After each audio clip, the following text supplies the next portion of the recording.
Good evening, and welcome to tonight's episode of Arcane Adventures. As always, before we jump into tonight's session, we do have a few episode announcements to get through. The first being your weekly reminder that we have quiz questions available every Tuesday and Friday under the post section of our YouTube channel. And in conjunction with that, we have shorts releasing every Tuesday and Friday as well that highlight the most iconic moments of our session episodes so that you can laugh at all of us professionally. Maybe not professionally. Who knows? On the internet, it's a great time. We love them.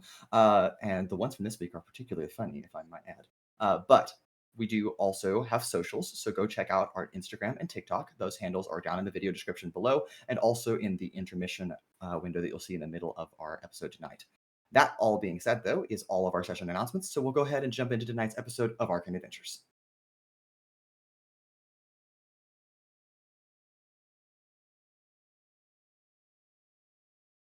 It's not off. All right, good. Hi guys, fun times. I'm just here doing an audio recording for Anna.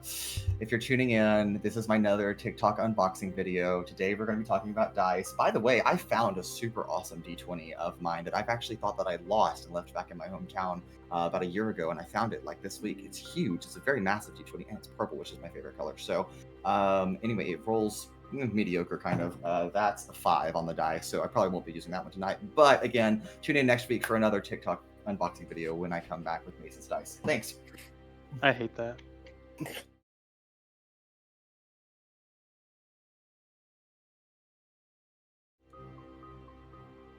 And welcome back. Last we left off, Lorem Ipsum, traversing to Alatar Bay via teleportation orb, stalking the Bladed Islet, the residence of Azhozal, here on the west side of the port city, run by the Zeroth. They waited until nightfall, until they were able to launch a full-on breach of the outer walls and infiltrate the central keep. And that is where they fought, well, first fought Zareth, which is Marek's brother, a giant serpent, and a cloaked figure of some arcane prowess, while Visera, one of Azhozal's lieutenants, and the Titanium Blade himself escaped elsewhere. The fight began with Lorem Ipsum doing rather well, but upon the return of Azhozal and his lieutenant Visera, did things take a more tumultuous turn. From there, it was a slog of a downhill battle on both sides, with Lorem Ipsum coming dangerously close to slaying Azhozal, and Marek even making a dive to follow after him after the coward he is to flee to another place. Unfortunately, Marek was unsuccessful in doing that, and Azhozal kicked Marek back through a gate in the floor and teleported him back to the Bladed Islet, where now the blood-slicked floors are quiet. The keep is absent of any loyalist remainders of Azhozal's forces. Those that were present here have all been slain. The only sound now heard is the distant crash of the tides at the base of the islet. And this is where Lorem Ipsum continues this evening, as they stand in what is now the empty keep of their enemy. And that's where we'll begin tonight, with Chapter 9, Episode 9, Keep and Run. It's a good one. I want to go, so there was the one magic caster. I want to go search that body.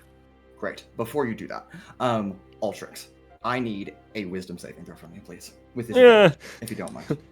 With disadvantage? Yes, please. Oh man. Coming on strong tonight. I beg your pardon? You're whoa. All right. Okay. So no matter what happens here, it's going to be bad. All right. Well, that's a 17 and a 2. Okay. So that's just a 2. Okay, just a 2. That's all right. Altrix, standing here, Marek has just fallen onto his back. He is now like laying supine on the middle of the floor. The wood boards have creaked a little bit, kind of cracking under the full force of a full body slamming down onto it. You watch as your allies are briefly kind of conversing, all of you kind of gathering up in this space. And all of a sudden you get a little lightheaded as that very now familiar ringing sound of tinnitus kind of rapidly pulsates into your ear, and you kind of stumble to catch yourself on the table that is now kind of spattered in blood of various allies and enemies, and kind of have to prop yourself up. It's so noticeable with the 2 on the die that all of your allies are aware that something is wrong with you. Wrong as in, He doesn't look okay, is what I mean. like, obviously none of us look okay. Does it He look looks like worse. it's just okay? Yeah, something's my Currently, character Yeah. suffering Looks- from something. Yeah, my Mhm. character is like looking like they're very determined and like honestly look pissed off. But once they notice that Altrix is hurt, we'll run over to Altrix and be like, "Are you okay? What's up? What's wrong?" I'll just need a minute. You sure? Yeah. It's just Who? Yeah. Okay. okay. I was gonna say something, but I need to find something. There must be Did you something get- here. Did you get an entry that we didn't see? I don't remember them. I mean, No, obviously we all got hit a little I bit. just start looking. I need to find something. Okay. What are you looking for? Immediately just start tearing through shit. Yeah. I mean, Zeiros I'll- will start tearing through like I- the one body. I will come back to that in just a moment. As Marek, you are a little distracted, kind of laying there, almost in that like moment of defeat that you're laying on your back before you pull yourself up. And as you sit up here on the wooden floors, you are still clenching the small piece of parchment that your now deceased brother that died but moments ago handed to you after his final words. Can you send it to me? I'm gonna read it privately. Sure, I can do that. I searched the spellcaster's body in the meantime while that's going Yes, on. you can. And if the rest of you would like to split up to cover things, you may do that. I assume we're allowed to. Can we go on roll 20 to kind of explore the place of it, or we just gonna That's do a it good like? question, and honestly, not a bad idea. And we'll do that in a minute, but don't launch it just yet. Let me get some other stuff done. Well, I was gonna go on there through the website, unless you would like me to wait. It's In the not meantime, set while- to see that window, so you won't be able to see anything.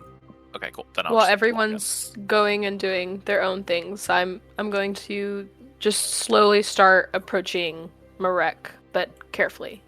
Sure. Okay.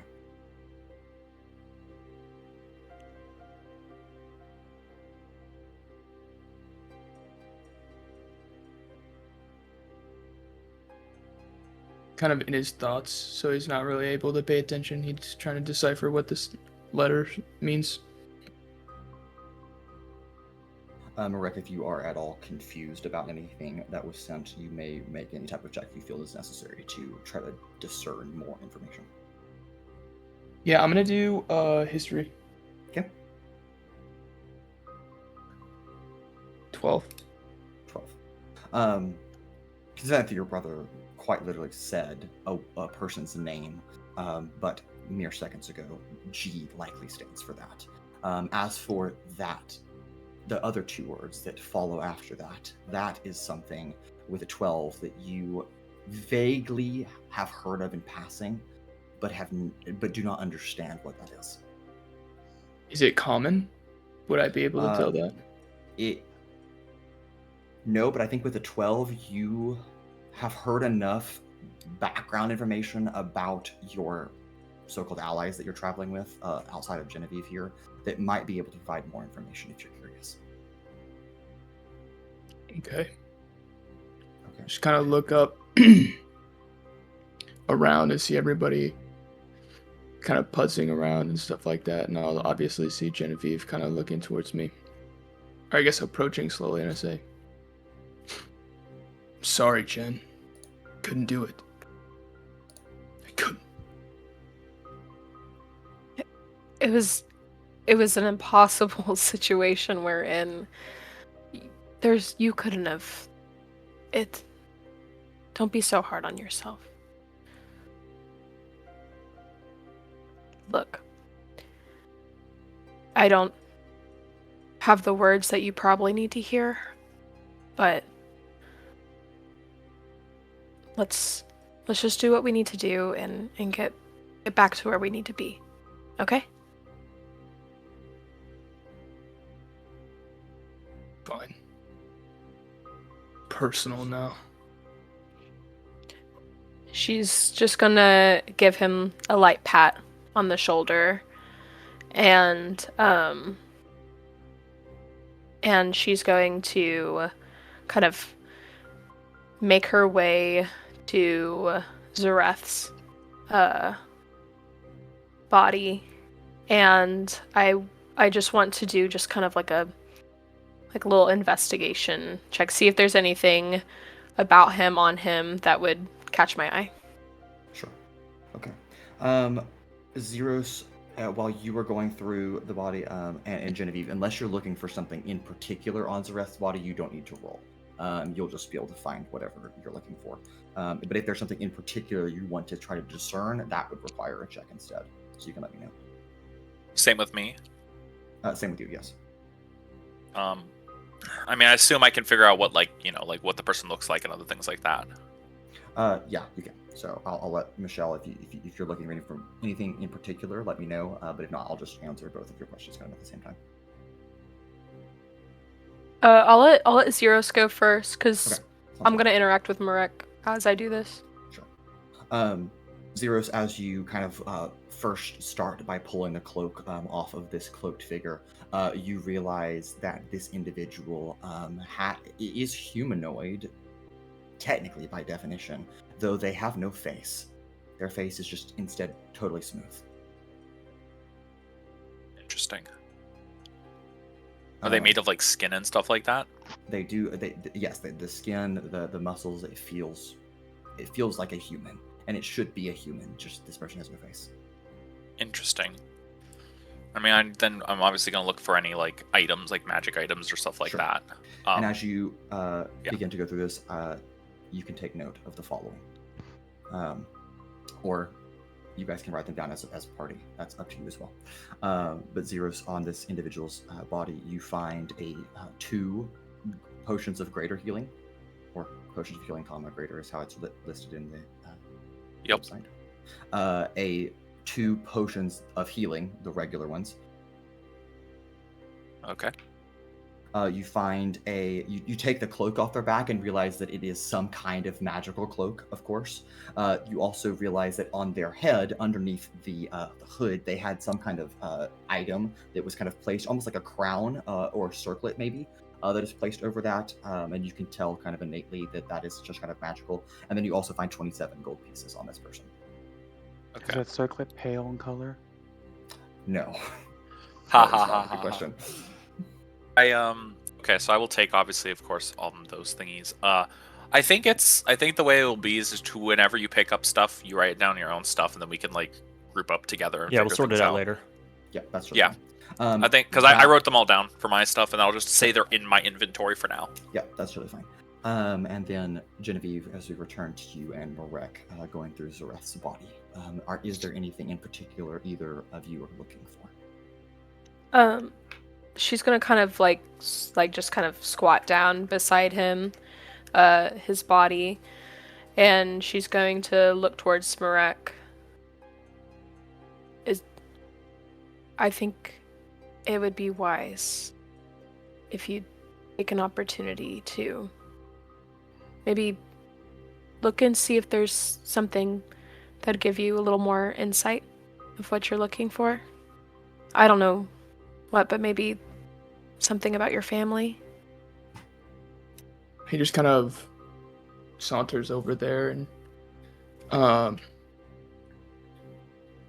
puts the hood down that he was wearing and sees if he looks on the back of his neck to see if he can see anything. Sure. And as, correct me if I'm wrong, but you are looking for the same thing that you have, correct? Yeah. Okay. And you do find a small birthmark. Sorry, that's what I said, on the back of his left ear. It looks almost identical to what it's been described for you. Okay. Just note that and kind of feel on him, see if he has any more papers or anything of value. Yeah, I just kind of give him a quick pat down. You almost pause for a second as like still warm blood but cooling is kind of gets on your fingers as you kind of just pause for a second and then continue.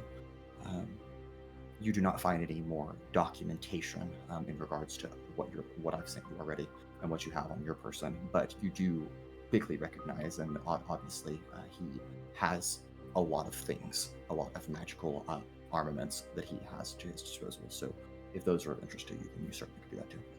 Yeah, could you just tell me what they are, and I'll decide if I'll take them or not. Sure. Okay. You want me to go slow, or you want me to just normal speed? Normal speed's fine. Okay. He has a war pick that is obviously magical because you've seen it. It catches on fire.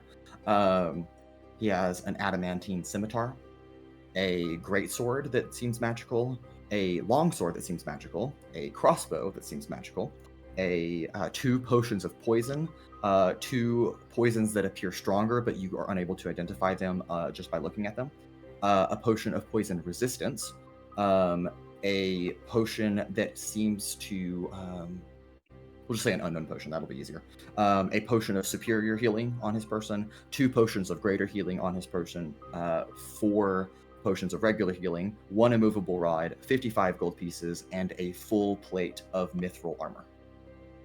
Let me see what mithril is. It just doesn't have disadvantage when sneaking. Is it full plate? Yes. That's pretty good. I will give. In fairness, my character probably would be going and like ransacking the whole place, looking around for stuff right now. But I don't want to I want to give people a chance to look around. Yeah, I appreciate that. Thank you.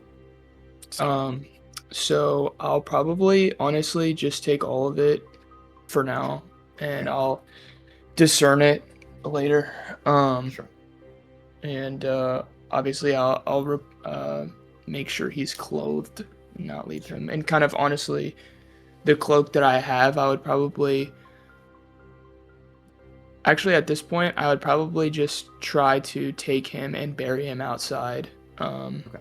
Honestly, I know that's probably a lengthy process. Yeah. No, you kind of scoop up his body, kind of stumble towards the door that you know leads to the courtyard, and begin making your way down from the second floor to the first and out into the courtyard. That's fine.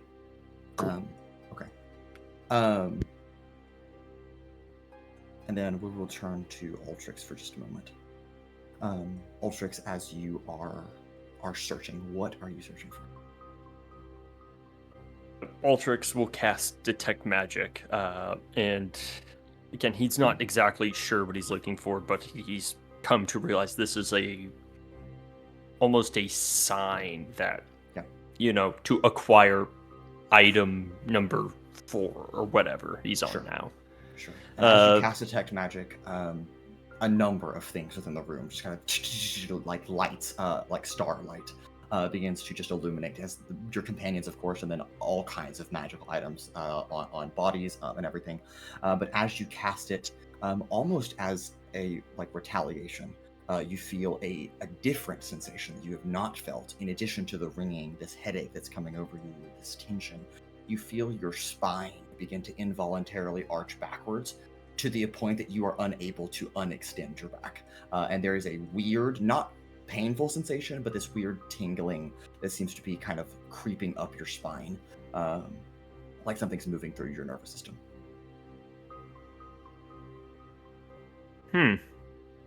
Noted. Okay. With that, not sure if there's much I can do about that at this moment. It's a future Altrix problem. Yeah. Honestly, yep. I need to find whatever this thing is, and then the bad feelings go away. Yeah. I will, I guess, sort of, with Detect Magic up, we'll pause to actually stop and attempt once again to kind of reach into whatever visions I've had before to see or try to understand what I'm looking for. Sure. And with now almost practice, because you've done it before, you are able to achieve that concentration a little bit faster, and instead of your vision blurring like it did last time, it remains relatively clear. It's still a little fuzzy, but you can make out the faces of your companions in this room, and this room particularly seems to be of high clarity, and your eyes snap to Marek that is about to walk out the front door carrying his brother's body. Do you have any platinum pieces on you by any chance? Do I have any platinum pieces? Yeah. Oh, you know I do. Yeah, I know, you're very wealthy. Okay. Well, are they on your person or in the cipher? Let me clarify. He would definitely have some on his person. Okay, perfect. With that weird sensation still in your back, that's still that headache, but you're still very focused on Marek, the footfall almost... every footstep that Marek takes almost perfectly in time with the ring in your ears and in your head. You feel suddenly like in your pocket of some kind, like this like squirming feeling as 7 platinum pieces, like kind of one by one, almost like as if drawn by a magnet, fly out, and they stick down the back of Zareth's spine. As they come towards Marek, and then zip around him and stick underneath his brother's spine instead. Marek? What? Kind of busy. I hate to intrude, but I believe I found what I'm looking for. Good for you. I think there's something inside him.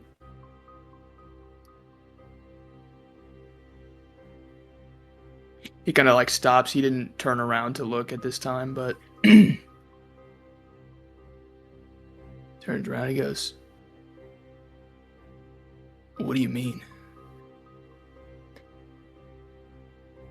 I mean, if you care to flip him over, you'll see that something is going on there. Not normal. Right, kind of drops to his knees with his brother in his arms, but still covered his face and stuff like that, rolls him over slowly. And as you do, through the cloak, they're in perfect line with the spinal column. There are 7 platinum pieces that are just interspersed down his back. Now, I don't clinging to him. Yeah. know if you know this, but platinum is not necessarily magnetic. So, something else is going on here, and it would be rather beneficial to us if we could find out. If you're wanting to do surgery on my dead brother,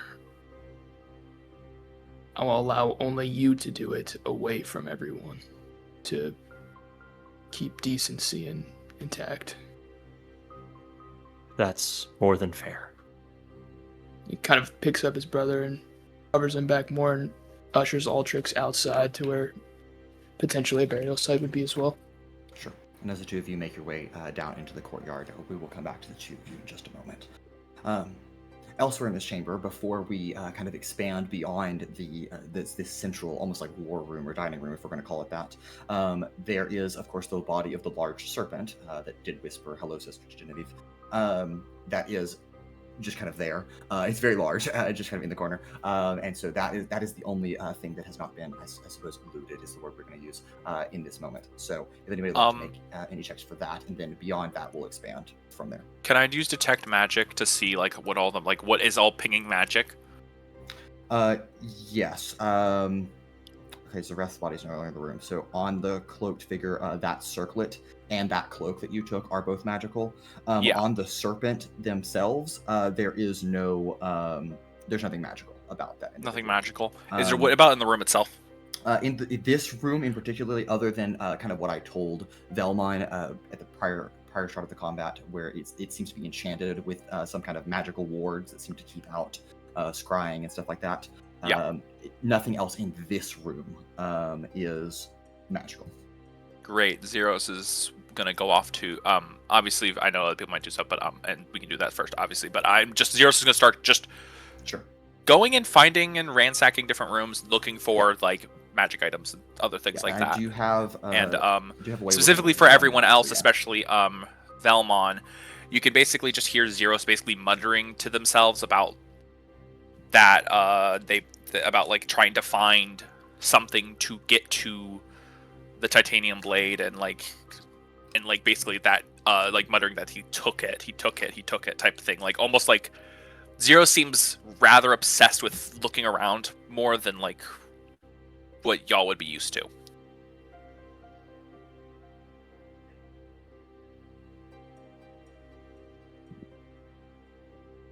So yeah. Paloma also pretty much heard it. Anybody else in this chamber? So that would include Paloma, Sizik, Vellmon, Genevieve, and Pura. We'll obviously assume Pura is doing his own thing. Would any of the four of you that I mentioned like to do anything in this chamber before you kind of spread out? You said there was no more magic in this room? You know, Yes, the room we've been fighting in? Or does Yes, that include in the this- separate rooms that we on the sides? In just this room, specifically. Okay. I will also cast detect magic, and I'll go upstairs. Okay. All right. Sizik, Genevieve, or Paloma? Yeah, I would try to leave and help search for stuff outside of the room. Okay. But very quickly, once the adrenaline from battle runs off, I double over in pain because my insides are currently dying. Yes, Literally. sure. And I was about to mention that, so I'm glad you beat me to it. Yes, Sizik, you take a few steps. Paloma, you have witnessed what happened to Sizik. You were right next to him when Azazel stabbed him through the stomach, and can very easily see as Sizik steps off the table and onto the ground, and has he was in the bedroom and he's kind of stepping out now, and kind of like has to clutch the side of the door and then stumble to kind of his knees and onto the ground, kind of curled over, and you can see that wound it's not bleeding, but there is this green outline that seems to permeate as it's almost spreading around the entry point, and then you can tell that obviously deeper is going on. Okay. I will catch him and keep him from falling to the floor. And Mason, would he be considered to have the poisoned condition? He would that'd be fine. I'd be okay calling it that. All right. In that case, I would like to use Hand of Heal, and I can remove that. Okay. I will note that, you can choose if you want to undo that because you weren't here last week. This injury seems to be caused by something greater than just poison, so that you can fix the poison part, but you won't be able to cure the internal necrosis that is happening. That seems to need some more powerful stuff. Also, on a similar note, I would say maybe check to see if you have the focus points. I think I burned through. Did you burn all of them? Maybe there might be one left. Hold on, I'm looking. Hey, it was a tough fight. You shithead. Okay, first, did you use my what's it called? The refresh? Yes. Yeah. You used my Belt of Wisdom? No. Okay, well then I guess first I will use my Belt of Wisdom, and I can regain a number of key points equal to I can roll a d8. Would someone like to roll a d8 for me because I just remembered I don't have my dice. I gotcha. Thank you. Oh, I was like, I can. You get 2. Fuck you. You should have let me roll. You should have let me roll, Anna, because that was an 8. But Yeah. Just take a short rest. You'll be good. Just take a short rest. You'll be fine. Just do it. Yeah, 2's fine, I guess, for right now.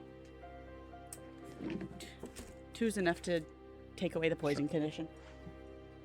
Okay. Hey, if you're not using all your key points, but are they really useful? No. I'll say anyone wants to. Zeiros is still I can't believe you available for burned healing. all of them and then only got me 2 back. How dare you? Counterpoint. I did get you 1 back at the start of combat. All right, and then You got to stun a snake. I got you. And then Sizik does heal a little bit. It's not a lot, but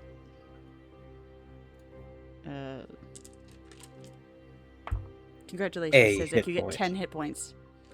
Oh, Um, that's good. Would since Genevieve is still in the room, Sizik, would you say that like you're like visible, like it would be noticeable to someone who's across the room, like how much pain you're in, Oh, absolutely. I mean, his Okay. organs are literally like falling Dying. out? not Okay, falling okay. out, but like dying. It's Like dying. necrosis. Okay. They're rotting away Okay. from the inside, essentially. I am gonna come over and just kind of like look Sizik over a little bit, and I'm gonna pull out my lute and kind of start strumming a very gentle, just like hum, if you will, and that will also cast Cure Wounds on Sizik. But as I'm doing that, I am also going to be doing a medicine check, which I get a +1 to with that action, to see if there is like something I can identify that would remedy the feelings he's having. Sure. Go ahead and roll for that cure wounds, and also roll your medicine check if you will. Would Lesser Restoration take care of this? The medicine check will identify that. Okay. If she rolls high enough. It'll probably end up being No, a great identifies a spell. restoration. Okay, Dan. Listen here.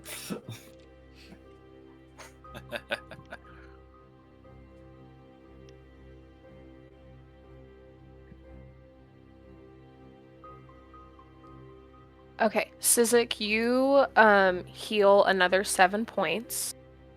I didn't roll really great, my bad. That's But Put me back all the way up. but I did get a 15 for my medicine check. Okay, with a DC of 15, so good job. Nice. As Paloma almost like, kind of her internal voice kind of just comes out, and she says, "Well, what if Lesser Restoration would work?" And as you are looking over it, you realize that Lesser Restoration would not be enough to fix this. But with a 15, you are able to identify that Greater Restoration, which is a 5th level spell, or something of equivalent or higher ability, would be able to fix this injury. However, with the 15 as well, this injury will resolve on its own, assuming Sizik stays alive for the duration that it will last. So you don't have to have Greater Restoration, but it also says it will be afflicted with necrosis for a while. So, What does a 15 tell her how long? um, Or can I roll a medicine check? yeah, you can roll a medicine check. Yeah, that sounds good to me. I'm gonna kind of communicate that to them. Sure, sounds good.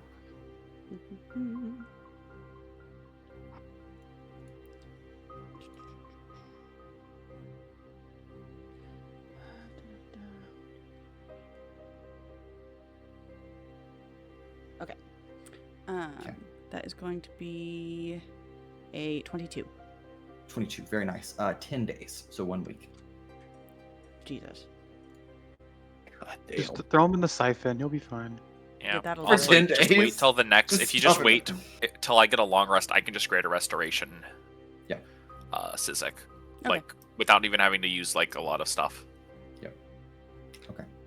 All right, I think we will move How many- from there. Oh, I Go was ahead. gonna say, how many hit points is he losing?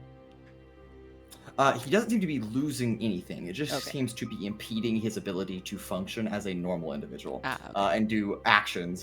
So basically, the mechanic side of that is that he has to make a check every time he's going to do an action. Okay, so I think we'll go from there. If just one last pass over the room, does anybody that is still present have anything else they want to do in this chamber? Yes, I am Okay. going to. There'll be. I'm just gonna mention 2 things, but then I'll let you decide in the timing of things how this Sure. works out nicely. I do want to, kind of investigate my sister, if you will, and what I'm specifically looking for is if her form is what Azazal was trying to achieve with the things that Sure. he did.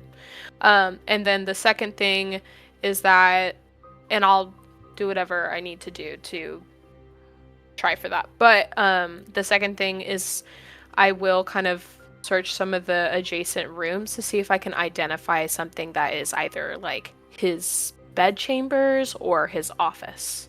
Sure. Okay, the first is going to be an insight check to see if you can discern what his ideal version would have been. Not going to lie, that will be difficult. And in terms of bedroom, you don't need to roll for that. It's upstairs. We'll get to that in a moment.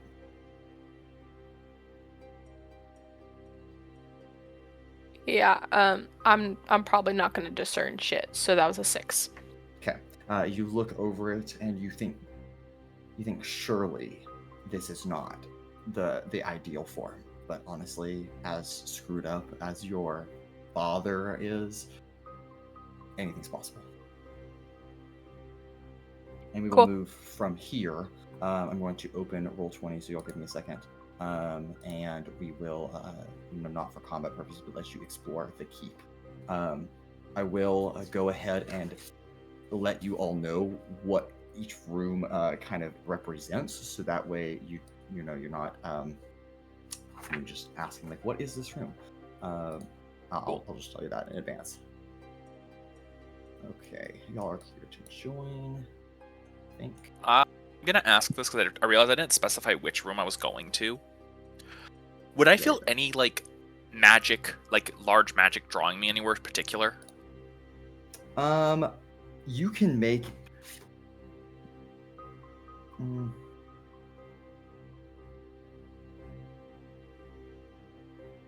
You can make a Arcana check. It will be difficult, just FYI. Fair enough. Fair enough. Okay. I think I still have my soul thing left for a second, so I'm just going to give myself proficiency in Arcana. I think at least I would assume. For the chamber, y'all should be able to see the map now. Again, this is the original map that we used during the breach of the walls. I've already removed all of the kind of covers so that you will be able to see each room on each floor. You don't need to put your tokens on the map. You can just specify like I'm going to the south side of the keep, the north side, whatever. And that's fine. So I will say I got like an 11 or something like that. I know I don't succeed. No, you don't have any particular thing. Okay, so in terms of rooms, there is the upstairs of that's on floor 3, so basically directly above the room that all of you were fighting in. That seems to be kind of like a master bedroom, a master suite. There, of course, are guard quarters and the bodies of grunts and guards littering the walls, mostly on the kind of the south, I guess, west corner of the building, mostly. And then there are lieutenant quarters, there's a kitchen and storage, there's a chapel, there are secondary studies, there's the main entrance office, there is an armory. I will note that the armory is locked, just FYI. And then there's the stables and pens that are outside. So if anybody is interested in any of those things, we can kind of just go down the ladder. So I know Genevieve is going upstairs. I think Vellmon, did you say you were going upstairs? Mm-hmm. Okay. With detect magic on. Okay, got it. Yeah, I mean, trying to think which room I would Zeiros go to. Yeah, I'm just gonna label where y'all are going, so I can keep track of all of you. I mean, honestly, I do think I could. I'm gonna make it quickly.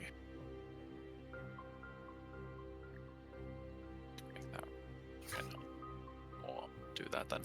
All right, Zeiros will go. Why is it being glitchy? You rolled a 3.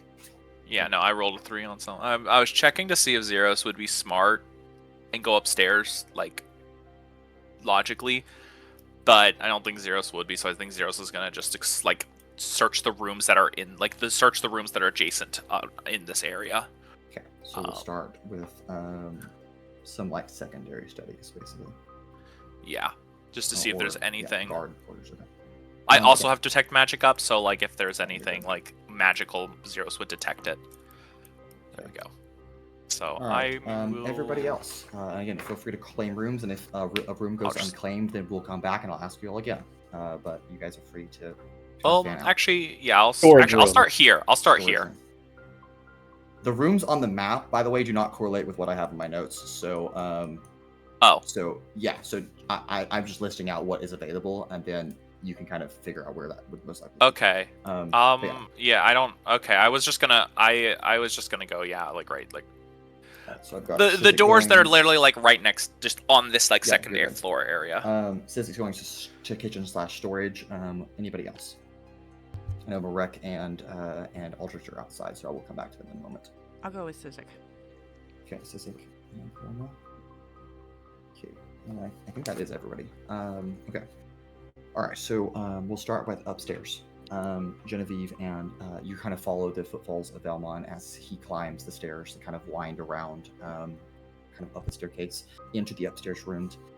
As you arrive in this chamber, it is there's still lantern light. There's a fireplace going. The bed is well made. There seems to be partition screens that are up, and then behind that there seems to be a bathroom.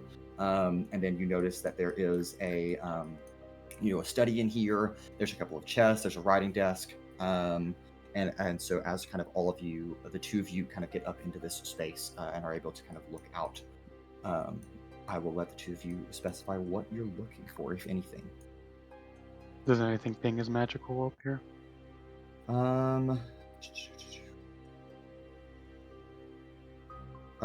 Nothing pings as magical up here. No.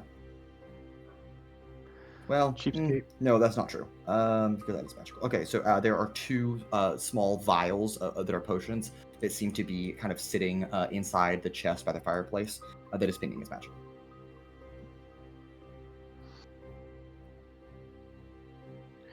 Does it look like someone was up here trying to cover something up or moving stuff? Make an frantically? investigation check. Can I investigate as well? Sure, we can do a group check if the two of you roll together.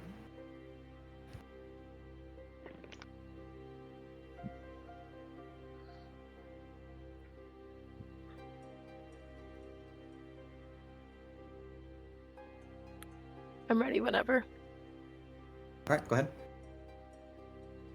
15. 8. 15, 8. Okay. Genevieve, as you begin to look over, you've been in a lot of rooms where cover-ups are important. And if someone was trying to cover something up in this room, they did an impeccable job at doing it. With a 15 for Vellmon. Vellmon, you walk over to the study, the desk. It's a very nice, like regular red leather chair that you kind of sit down in, kind of run your fingers across the desk and notice just kind of like the faintest scent of ashes that just kind of picks up, and you trace that to a small like trash can or canister that seems to be next to the desk.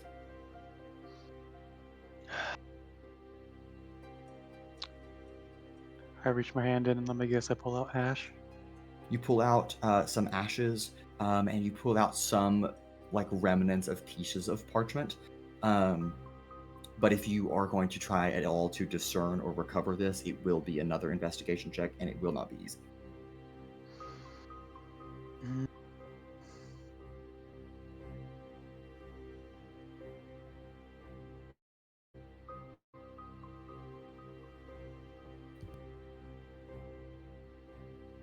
Is this parchment magical by chance? No, it is not magical by chance. Okay, good. How would you allow the spell, if I can pronounce this right, Intaglio would work on this? Let's find out. You transform a piece of parchment into a duplicate of a text or symbol. During the spell's duration, you can take a magic action to trace your hand over any non-magical text or imagery on a surface within range. You imprint the text or imagery onto the parchment you provide, choosing how to resize or crop it. The spell copies a single page with each magic action when copying a spell book, but that doesn't really matter. I think what I will do here is I will give you a bonus for that to make another investigation check. I'll say it gives you +5. +5? Okay, I'll take that. And then if Genevieve wants to assist now that she's aware that you seem to be investigating something, yeah, you can roll. I'm going to give him Bardic Inspiration. Okay, that works too. And I will also preemptively use a luck point, because Sure. I have a feeling you wouldn't burn something if it wasn't important. Oh, what gives that inkling of a suspicion? It's just his tax records. Yeah, I gotta file my 7331 tax returns. He thought we were the IRS coming in at first, and he was like, "Oh wait, never mind."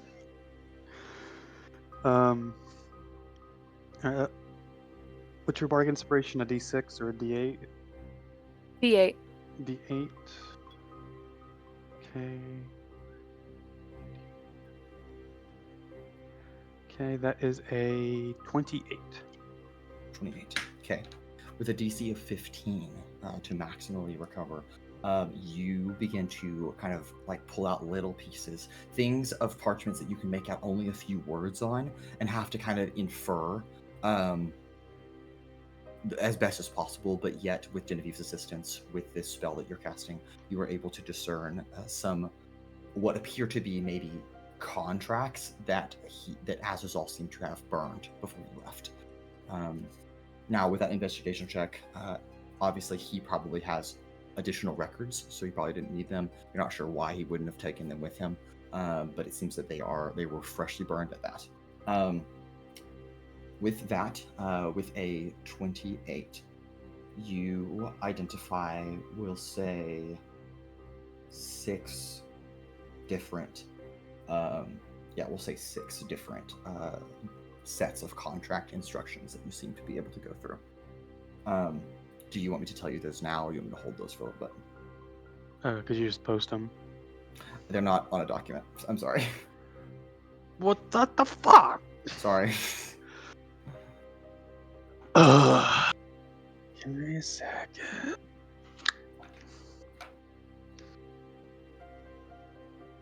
Are they long? No. Because Okay. again, they're burnt parchment, so you're doing the best you can with a few little words. Doc 1. Okay. Okay. Doc 1, we're gonna go with that. Contract 1 references the city of Provenary. The word bomb is listed twice. Take Flight Festival is mentioned. Stage a distraction is mentioned. And then it kind of goes into more logistical details, these to the best of your knowledge, and references Karamira, but it says the Bright Shadow instead. It writes, replace targets, temporal disruption canister,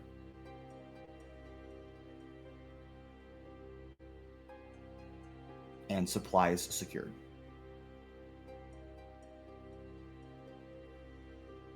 Go to Doc 2.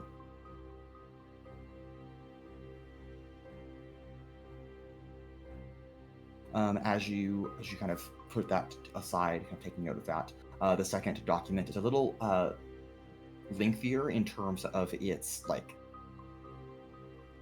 lengthier in terms of its length, I guess, is the word you're going to go for. It references the man, which is a name that you recognize.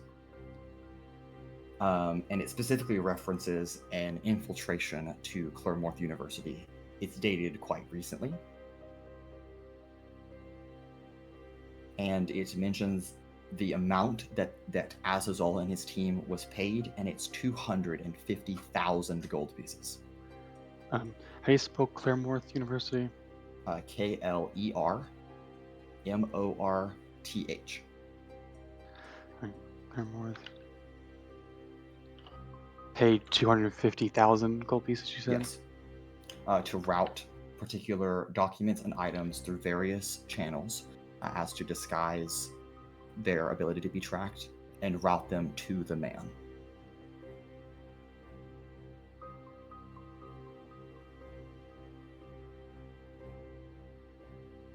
Go to Doc 3. And I think is vigorously writing these notes down too. It's our job, ain't it? Whatever. Document 3. Write it yourself, Dan. Go on. Damn. I literally am. Because last time I shut asked the you for fuck notes, you up. said. Last time I asked you for notes, you said the same thing. Well, moving on to Doc 3. It mentions an individual that you do not know, Phalos Theowin. English. I'll send the name to you. No, I'll spell it to you. Okay, it's Faelas is the first name. L-A-S. Yep. And then the last name is Thaelwynn.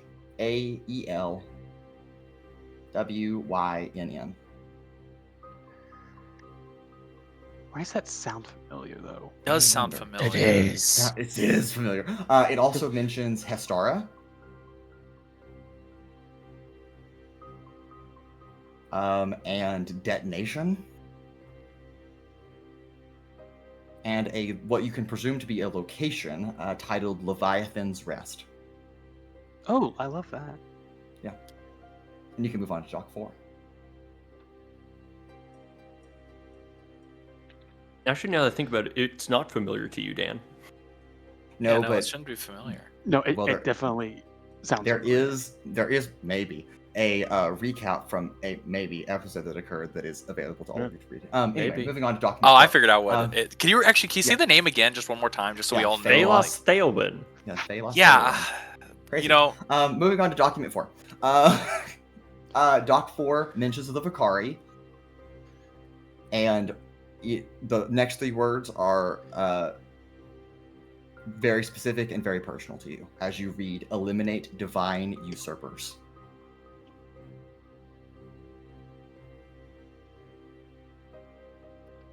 That's not how you spell divine. It's okay. Divin. Divin. Okay. All right, you can go to Doc 5. Oh, that's it? Okay. Yep, that's it. Document 5 says unknown benefactor. Mhm. Has the word hijack.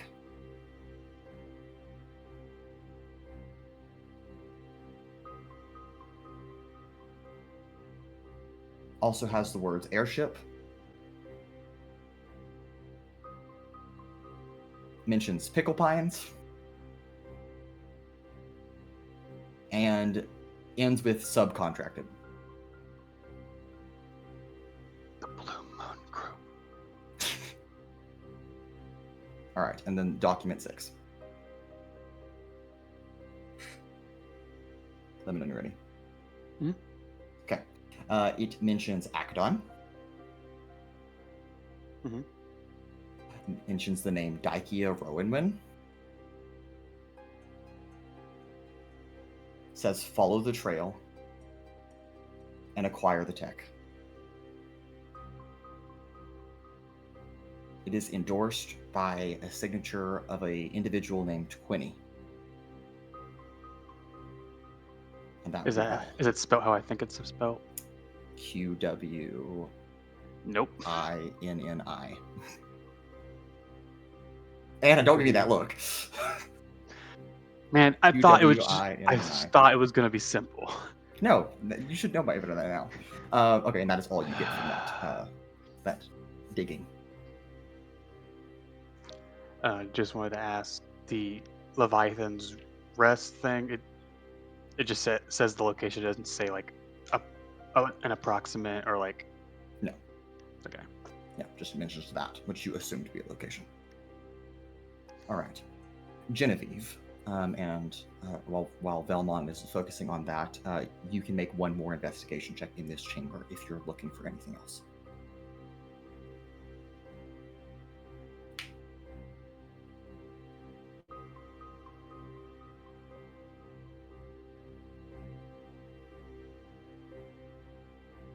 It is an 11, and I am, yeah.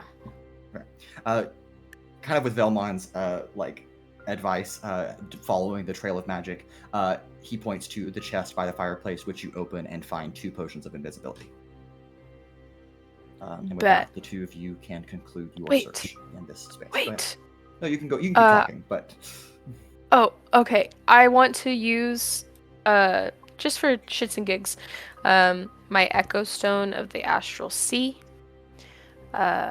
which I have to roll a d4 to see what it does. So, I do want to use that. Gosh, dang it! You guys, items that I gave you crazy. I haven't used it since Akadon. Okay. All right. Hold on. I will.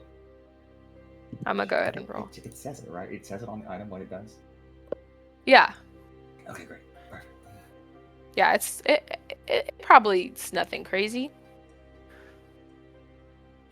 Whenever you're ready, I'll tell you what it's Go right ahead. wanting to do. So I rolled a 1, so the direction and rough distance to the nearest active arcane nexus line, nexus node, or major magical anomaly. Yeah, you're good. You kind of have this like brief, like maybe it's cortoxic in your head, who knows? This brief, you step out to the window, and you just glance out at the ocean as it's kind of crashing as the narrows crashing against the island. You look to your left, which would be to the east of here, and as you kind of glance into the sky, just for a moment, you see a shimmer of light about a mile or so away at the apex of a very tall tower. And that would be in the direction of Altrix Bay.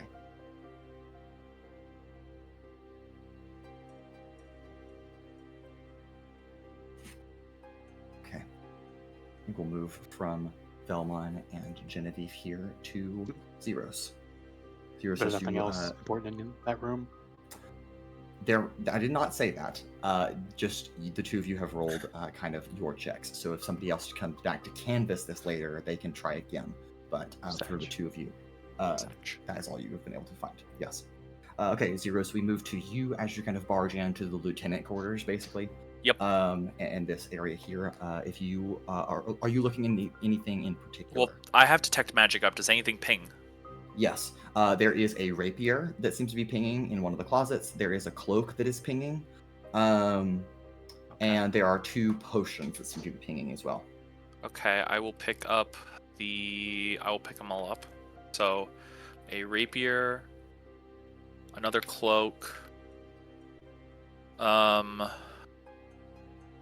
potions. Yeah, 2 potions of greater healing.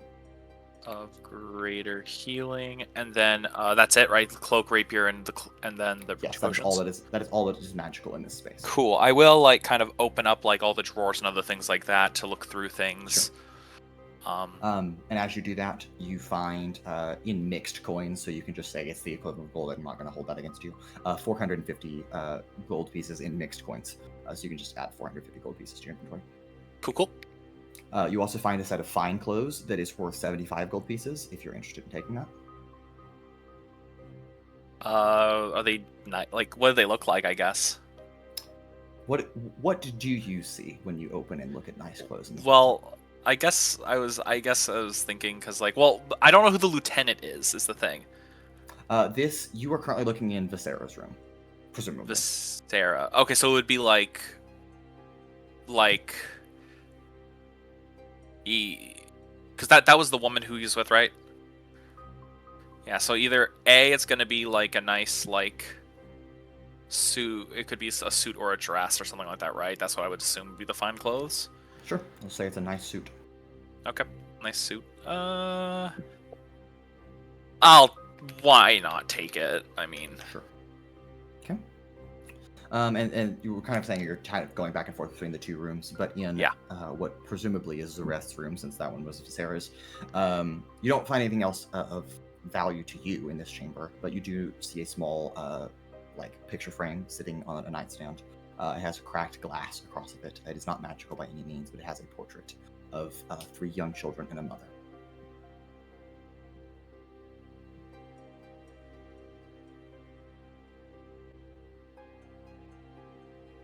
Does one of them look like a young version of Marek? Give me a investigation check with advantage. Alrighty. Since you're very good at studying people. An 8. An 8. Oh, no, I'm sorry. Nope, sorry, 16. 16. 16 with advantage. As you look over it, although he looks much different than he did in this photo when he was probably 6, that is likely to be Marek. Zeiros will take it, and then in the idea of giving it to Marek. Sure, totally fine. Okay. And there's there's nothing else in this room? Nothing else in here, no. Cool. We move to Sizik and Paloma. The 2 of you make your way to the kitchen and the storage. Is there anything in particular either of you are looking for? Nothing specific, but No, I imagine Paloma's giving Sizik a piggyback ride since he's Sure.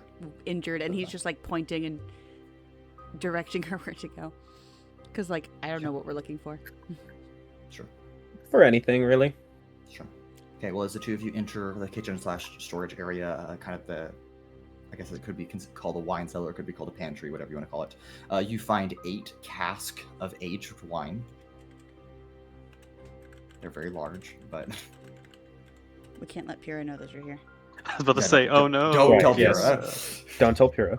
He has a wine sense. He's like, someone said wine. He has an alcohol. Jared alcohol joins the radar. call. Yeah, Jared's like, hey guys, I heard you were talking about. No, it's okay. And then Sizik and Paloma, you also find a crate of exotic spices, likely to be worth, along with the wine, likely both to be worth a substantial amount of coin if you sold it to the right person. Oh yeah, we'll take those. Where's Paloma find all the money? Loma's good at finding money. Okay. Get good, sniff it. scrub. And you also find a full set of silver cutlery and dinnerware that's made of silver. Okay. And then you also find a wooden block that has a set of masterwork chef's knives in it. They're not magical, but they seem to be of high value and quality. Nice.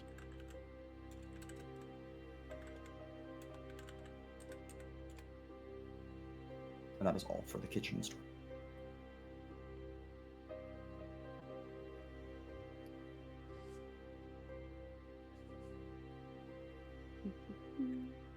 Where did Sizik get those?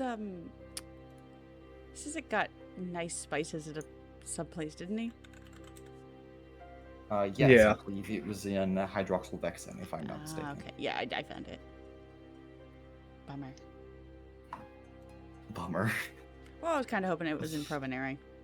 Sure, totally fine. Okay, well, with that, if there are anything else the two of you would like to do, one quick check for the two of you. What other rooms are there down here? There is just the guard quarters, as well as the bodies of all the guards and the grunts. There's a chapel. There is the secondary studies / main guard offices. Those are not the same building, by the way, but they act the same. There is the stables and pens that are outside on the backside of the building that you guys came in from, and then there is an armory that is locked. Well, we can definitely go get all the shit off the guards' bodies. Sure. Mhm. Okay, and we'll say the two of you begin to head up there. How With many that, though, short swords do I get, Mason? I'll get to you in a minute. We return, though, to Marek and Altrix, who have, instead of looking into a particular room, exited into the central courtyard. So I'll let the scene pick up where it lies.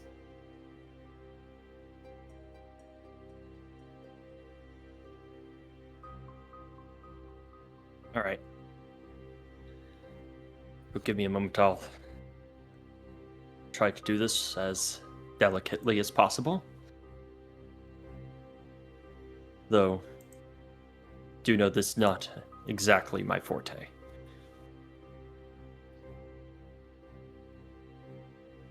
Sorry, can you repeat that? I do apologize that this may not be exactly my forte. However, I will attempt to do this as delicately as possible. I understand. Just move forward.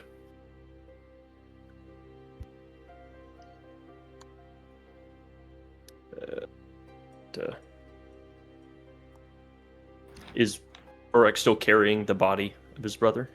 I would assume we probably found a place that was semi-secluded in order to just kind of sit down in a clearing. Gotcha. In that case, Altrix will kind of flip him over. Is he able to remove those platinum coins? Yes, you can pull them off. They're not like adhering like any more than maybe a couple pounds of force, so you're able Yeah, to pull them off. it just feels like a magnet, I presume. yeah, feels like a magnet, but again, Alter's intuition is like, well, that shouldn't be that way. Also, Yeah. what inside of a body could be doing that, but Magic shit, man. sure. And actually, while you are removing them, if you will make an intelligence check for me, you can use You can use Arcana if you would like to. You could use Investigation. I'll do Or you could Arcana. do History. Yeah, any of those would be fine. I don't know if I have any Flash of Geniuses left. I do not. It's only going to be a 14. A 14. Just kind of on like a weird hunch or intuition, it might be wise to hold on to those 7 platinum pieces. I mean, I am. They're just simply going back in the pocket. Yeah, that's good.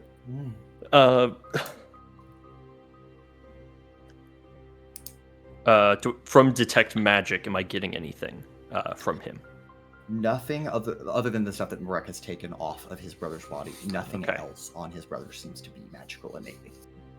So nothing radiating from him itself. Right. All right. Okay. Well, Altrix has a -1 dagger, which is, I mean, he specifically made for skinning animals. So I guess he will attempt to basically use that to just kind of like peel the layer of skin off of his back. Sure.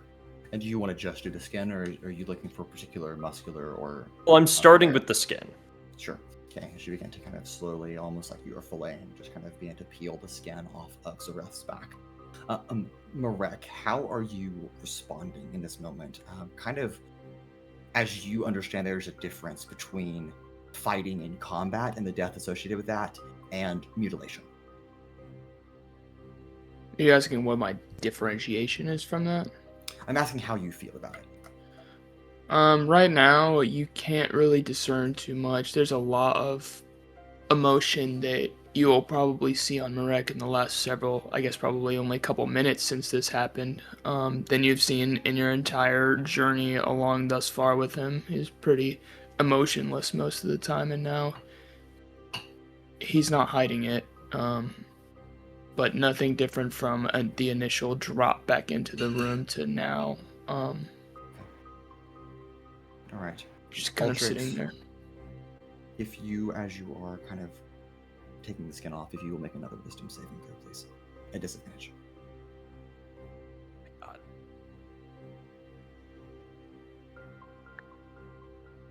Okay. All right, that's a 14. 14. You have this sudden urge that you're not nearly deep enough, and you raise your arm like you're about to plunge this dagger full thrust down into Zareth's back, and you stop yourself, holding yourself right there as you're like, no, I can't do that. Pausing for a moment, if I recall correctly, when Shoni killed Marek, it was established that stabbed him through the back and kind of ripped out through the side. Went kind of through, just adjacent to the spinal column, to the left side, and up through the chest cavity that would have punctured his left lung and his heart, likely. Then kind of went up through that and then sawed down, pretty much.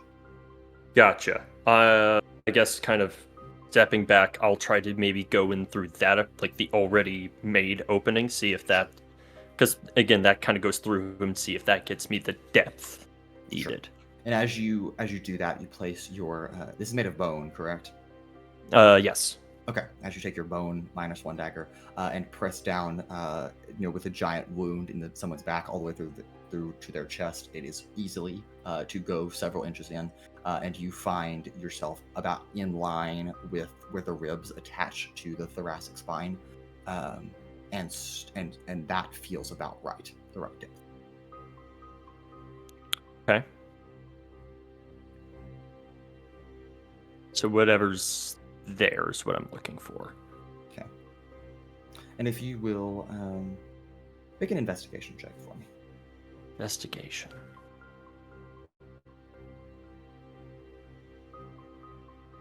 Nat 1. Nat 1. Okay. You have no idea. So how would you proceed with not... This is more of like an exploratory surgery. How would you proceed not having a goal direct in mind, other than just being at that spot? Pausing for a moment, we'll kind of consider, it's in this body. And although he is dead, there's still living tissue. And knowing this, he'll kind of reach back into his bag where Cannibal is currently unconscious, kind of taking his harness off. We'll use that to cast Chill Touch, doing necrotic damage to his body to try and wither the flesh on the inside away. Sure. And as you do that, the muscle, the fat, and the skin just kind of dissolves. Like you've honestly rapidly sped up the decomposition process to where in this particular area, just because it is a cantrip, you expose, let's say, a couple of feet of just square foot space where his spine is exposed and his rib cage is exposed, kind of making this hole through his body. Okay. Just keep his face intact. I don't see why that can be arranged. Looking back, with this exposed flesh, am I able to see what I'm looking for? You see ribs that are on the left side are completely detached because they were basically chopped through by Shoni, and then on the right side they are still attached, but basically just be a spinal column. It doesn't seem to don't have any more clues other than the fact that there's this strange feeling in your own back that still kind of has you arching backwards, as if that is almost trying to give you a clue. Yeah, just with that, I guess I'll pull a platinum coin back out and see if it attaches to the spinal column itself. And it does. I'll just kind of drag it up to see where the start and end of this is. Okay. And as you do that, just kind of slowly experimenting, you realize that it is the entire spine.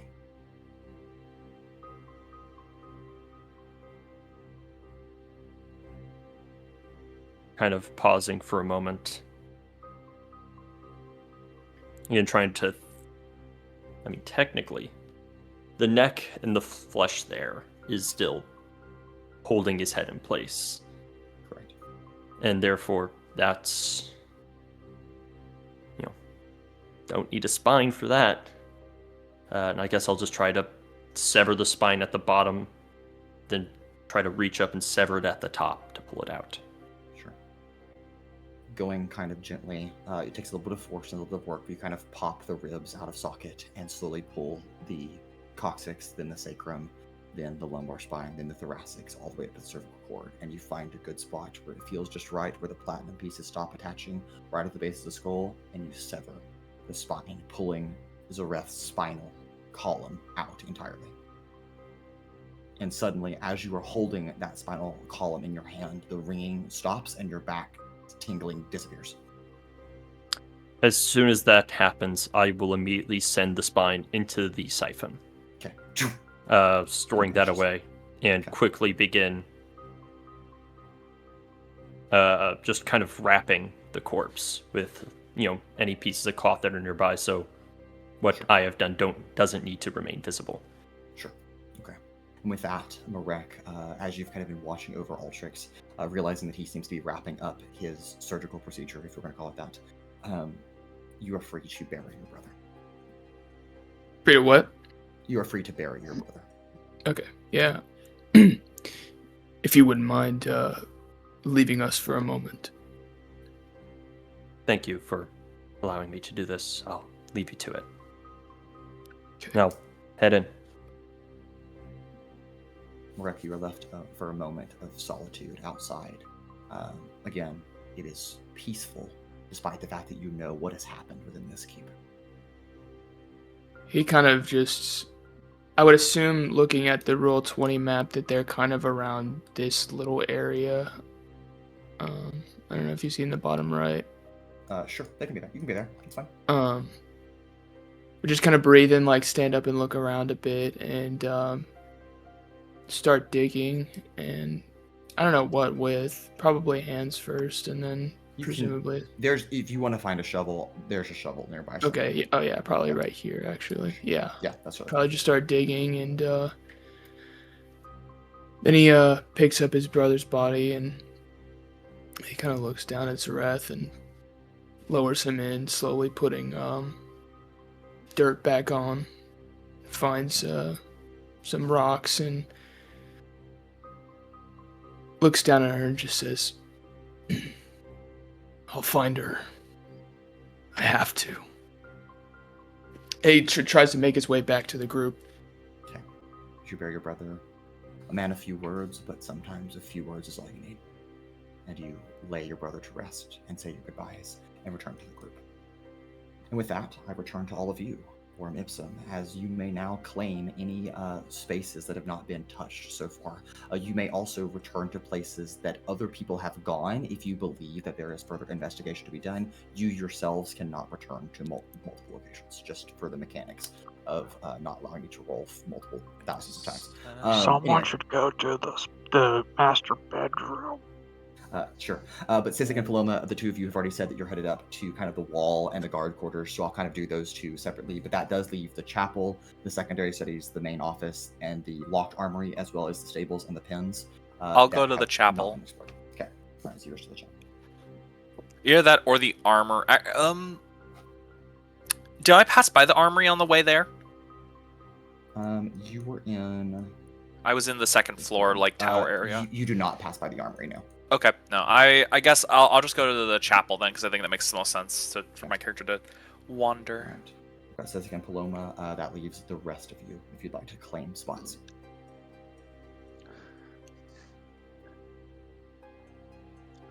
I was going to check out the armory. Okay, there it is. Genevieve, Morek, and Altrix. I would go to the bedroom. I'm fucking tired of these bad guys running away. I want to get as much info I can find on this son of a bitch. Okay. Sounds good. And then Genevieve and Morek. I think that probably Marek would just find a little corner in the courtyard to just kind of sit and breathe, rest up. That is totally fine. Genevieve, is there anywhere you'd like to explore? Do you mind just kind of quickly going over what's left to kind of go to again? Of course. Yes. So the master bedroom upstairs has already been explored by yourself and Vellmon. But for you can head to join Paloma and Sizik with the guard quarters and the bodies of the guards that are on the walls. You could return to the lieutenant quarters, even though Zeiros has already been there. You can head to the kitchen and storage, even though Sizik and Paloma have already been there. You can join Zeiros in the chapel currently. You can head to the secondary studies / the main office. That's the guard post outside / other offices kind of scattered around the building. There's the armory that Vellmon is currently headed to, and then there's the stables and pens outside. I'm gonna go to the other offices. Okay, secondary and main offices. Okay, got it. All right. Okay, we will start with Sizik and Paloma, since y'all are at the top of my list. No, I'm sorry, Altrix at the top of the list. I'm sorry, I'm going to go to Altrix, and then I'll go down. Altrix, as you return up here, just to confirm with Dan real quick, the spell that Vellmon used, it creates a copy of those documents? Yes, onto a different noted. parchment. Okay. All right, understood. All right, Altrix, as you get up here, is there anything in particular you're looking for? Okay, so just so I understand, what's already been done is stuff in the fireplace, or not fireplace rather, but just these reformed notes, and that's about it? Yes, and as you walk up here, you can see that the documents have been pulled out of the trash and placed on the study desk, and it is very clear that someone amongst your group has already rummaged through this and seems to have already ascertained this information. Okay. And with detect magic, is there anything else going on in this room? No, nothing else. Okay.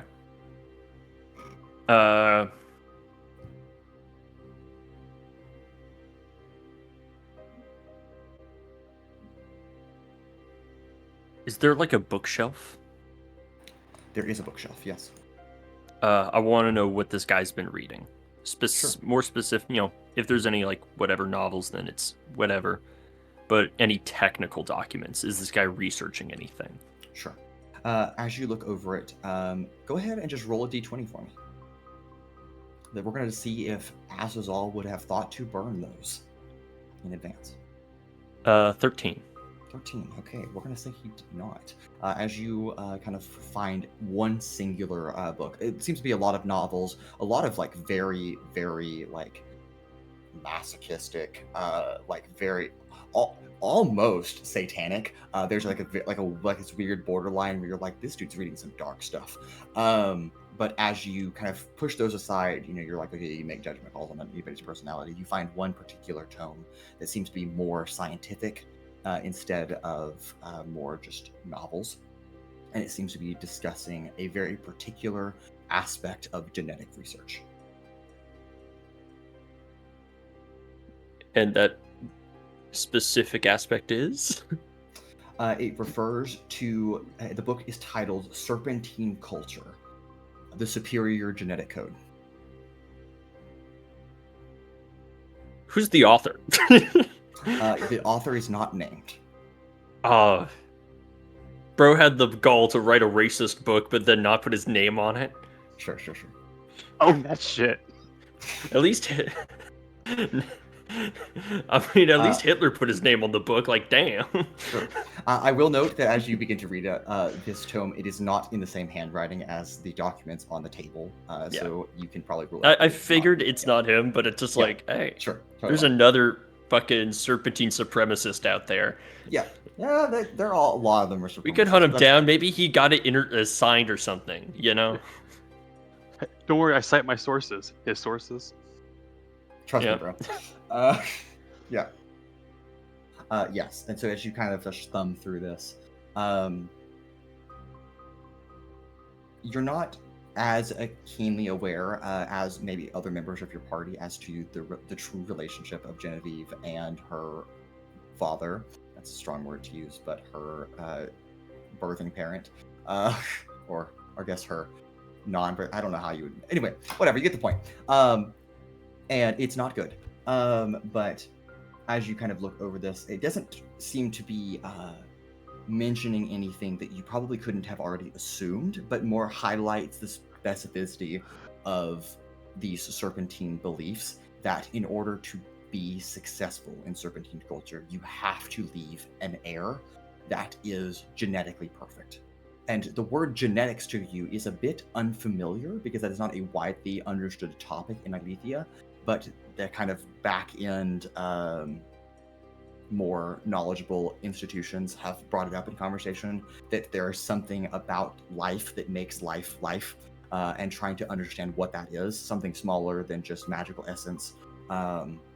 And so they're trying to reach that fundamental, but it seems that this book, it doesn't reference things like DNA or RNA, but it seems to reference some kind of genetics adjacent that has to be used, or could be used, maybe is what this author is theorizing, to create your own offspring artificially.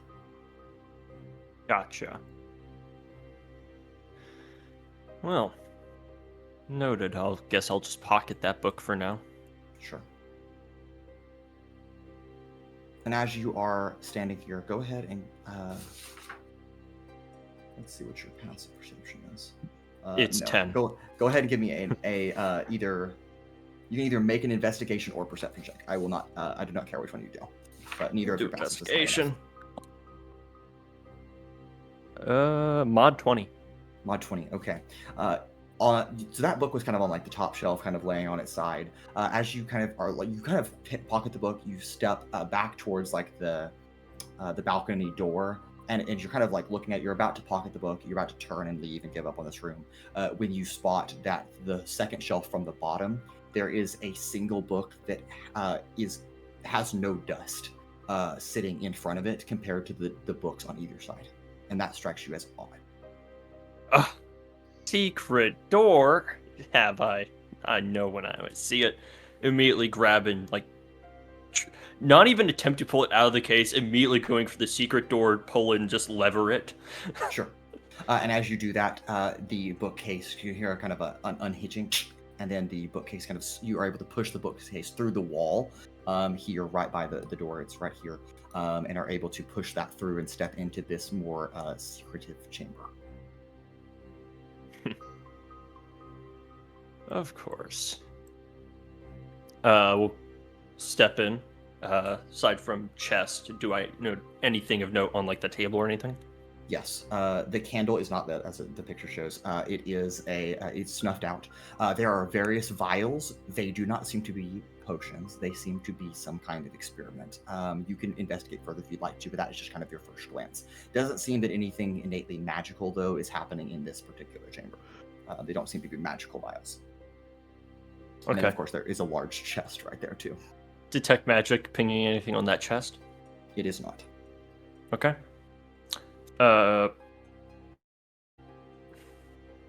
I will hesitate for a moment as I kneel before the chest. Okay. And will think, this guy set up his entire building to explode. This guy probably, again, was very thorough when going through things. Has a secret room. Maybe didn't have time. Maybe didn't think we'd find it. Maybe because it too is trapped. And I'm going to investigate the chest for any traps on it. Sure. Go ahead and investigate the chest. 18. 18. Okay.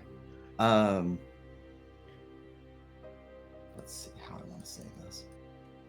There is a bomb inside you. No, you tick. As you look around the chest, it does not seem to be trapped so much that it seems to be... The chest itself is not trapped, nor is it locked. I'll leave it at that.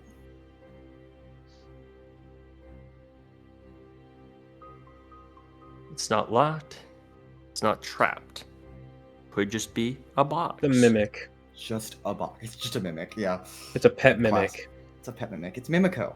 I mean, the worst part is it could be a mimic because I know that on the stat block it says it is literally indistinguishable from the item it is. Yeah, that's true. God damn it. Just blast it real quick. Blow up the chest. So anyway, I started blasting. Altrix, pause for a minute. Look behind him. Cast a cure wounds on myself. Sure. Totally fine. And then open the chest. Okay. And as you open the chest, you look down into the chest. The chest contains a lot of shiny coins.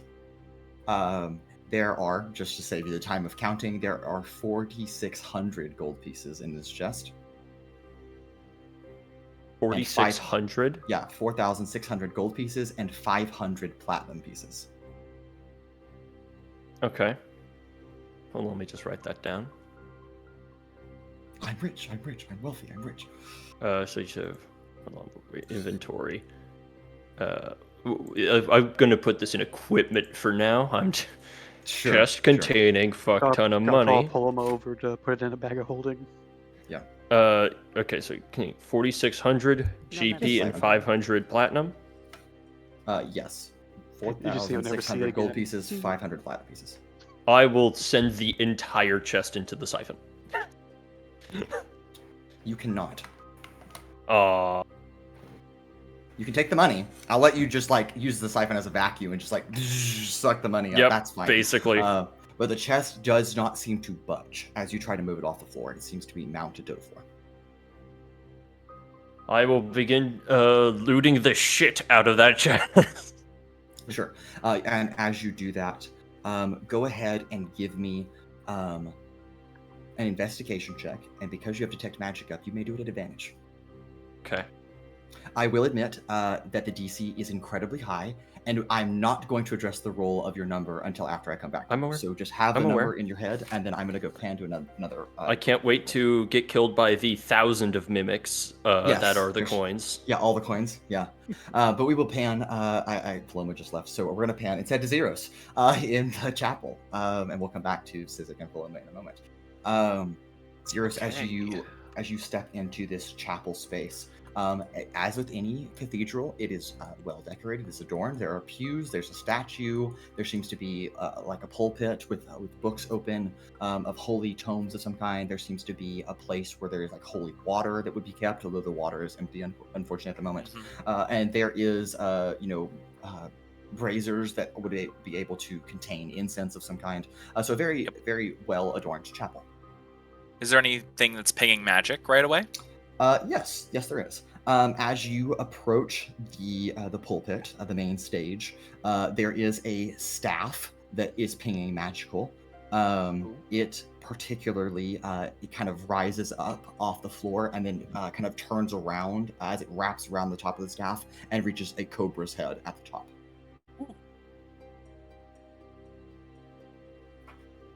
And then next to it, there is a spell scroll. You would just think it's a regular scroll, but because you have Detect Magic up, it is a spell scroll. Cool. Am I able to tell what spell it is? Would Detect Magic identify that, or would it just identify the type? My It would brain, just be the no, school. Detect Magic wouldn't. I think It would it's check just the school. Okay. It is. Hold on, I have to look at the spell. The thing I was thinking with it was, could it potentially have like, would I be able to discern what it is from like the text itself or something like that, or like? Yes, that'll be a check on its own, but Okay. but I will tell you the school is necromancy. Ooh, necromancy. And then if you want to make a Arcana check or an investigation check, or even for you, I would allow a history check as well. So you said which text? Sorry. You can either do an Arcana check, you can do an investigation check, or you can do a history check. Okay, I'll do Or religion. That would Arcana. also be fair in your particular context. I was thinking is like, would like something like religion or get advantage because of being a brave cleric? Yep, I'll allow it. Alrighty. Cool, I'll use religion then for sure. That's gonna be a.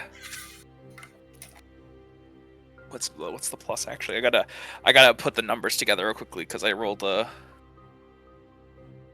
26. 26. With a DC of 15, that is a scroll of Revivify. 3rd level. Ooh. Let me type that into my notes. Is Interesting. Revivify necromancy? It is Yes. necromancy. It is necromancy. I actually get it The okay from. necromancy. Yeah, it's the Yeah. permissible necromancy. Yeah, I get it as a from my actual subclass, which is fun. And then Zeiros, there are other things in this chamber that are probably worth some amount of coin, but they are not magical, if you are interested. I mean, I'll take all of it. Sure. There are 2 sets of incense. Okay. They are worth more than the value that you'll see on D&D Beyond. So if you want to exchange, just let me know then in the future. Yep.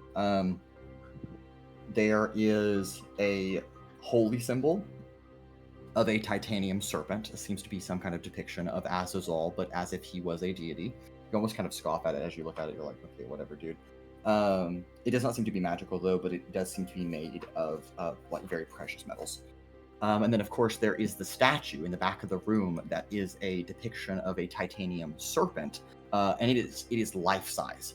It is quite large, and therefore quite heavy. And as you look over that, it is solid precious metals. So that thing is worth a lot of money. The only difficulty that you're thinking about is how would you move that? Yeah.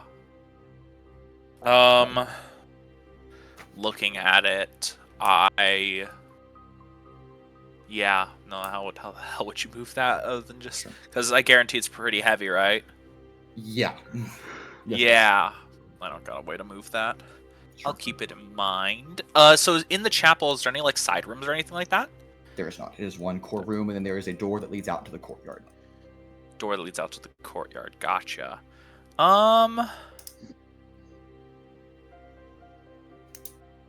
Okay.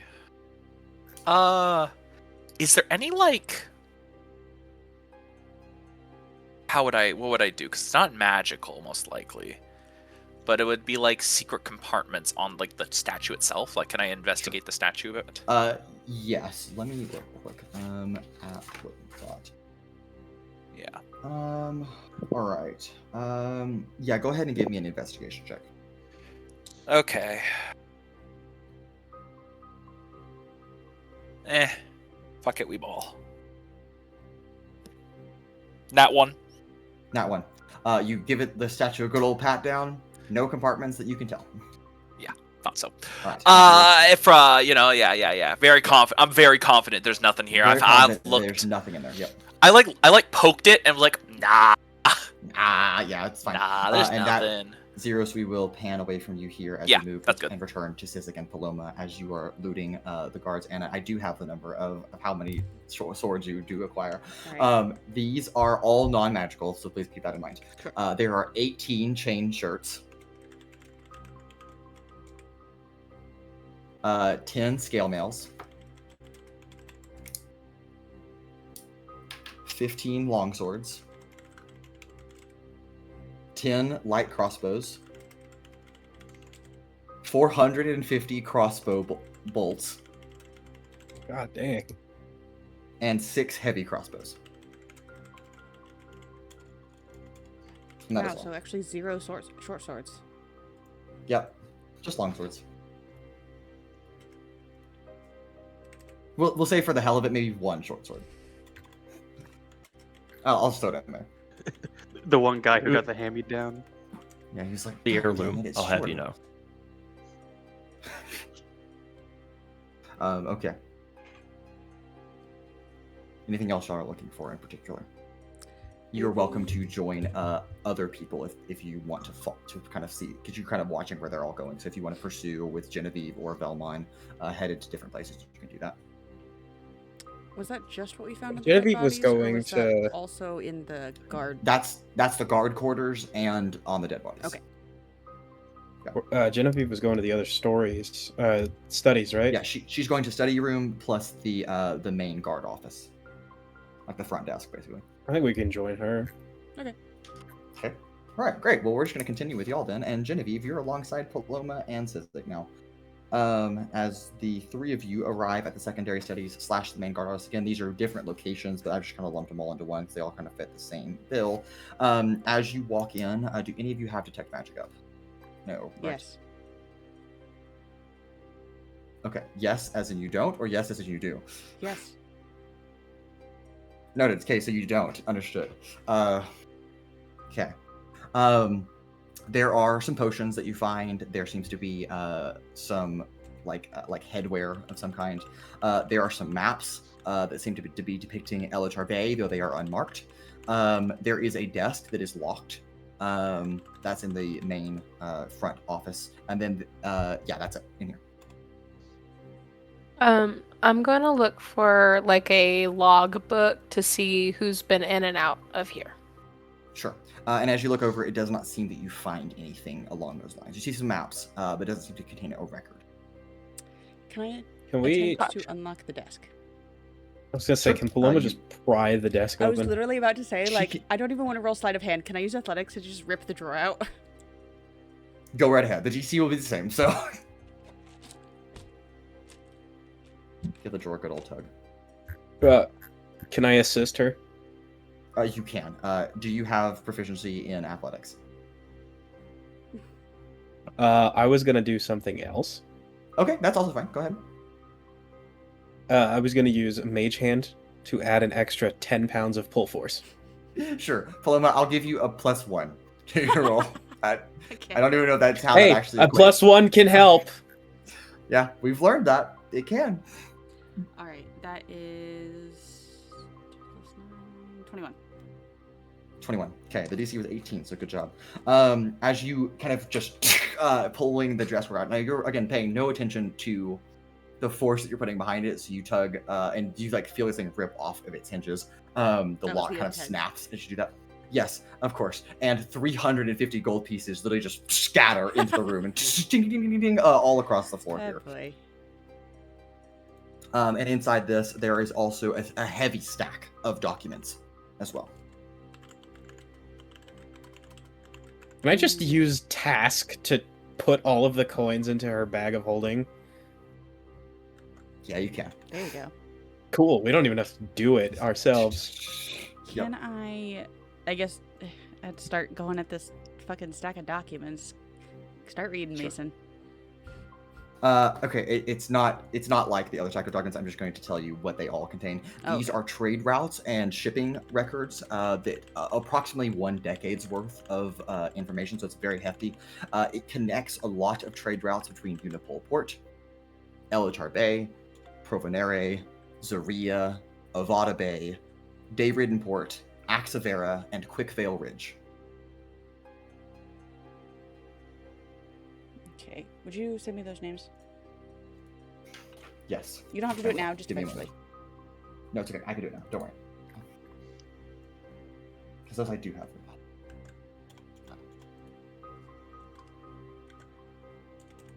In those documents, does Quinny's name come up at all?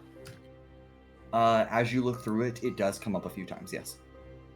Okay. Anything recent as of like a month or two? With her, no. Okay. Are there any Gotcha. other names or like ship names that we recognize in here? Ship names, no. Genevieve, you do recognize the names of the individuals that you remembered in Provenere when you were trying to recall who would be capable of breaking into the Claremont University. Those 4 individuals are listed on a document record of a shipment exiting Provenere on their route to Unipol Port. And that is dated to now about 45 to 50 days ago. Approximate. I know I'm not there, but is there any mention on the Bright Shadow, the ship? No. Alright.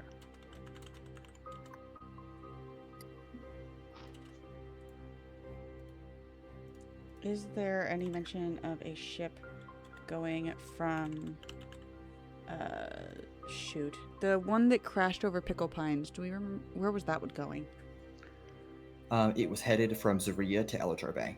And as you say that, Genevieve, you connect the dots that you and Vellmon were just up in the master bedroom in the study, and that phrasing came up, that as Paloma says that out loud, and are able to realize that Azhazal, according to Vellmon's recollection and uncovery of these documents, even though they were burned, likely subcontracted an individual, which you and Marek kind of already knew, but now you're realizing that the Lorem Ipsum has connection to this more than you just thought initially, and that hijacking with that airship that Paloma is referring to occurred under the direction of Azhazal's organization.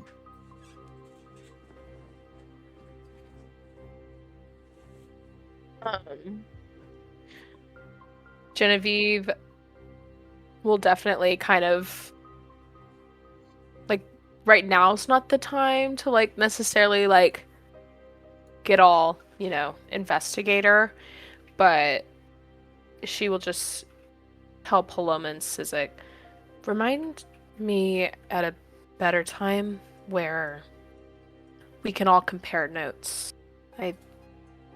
I think maybe we're all connected a little bit more than I realized.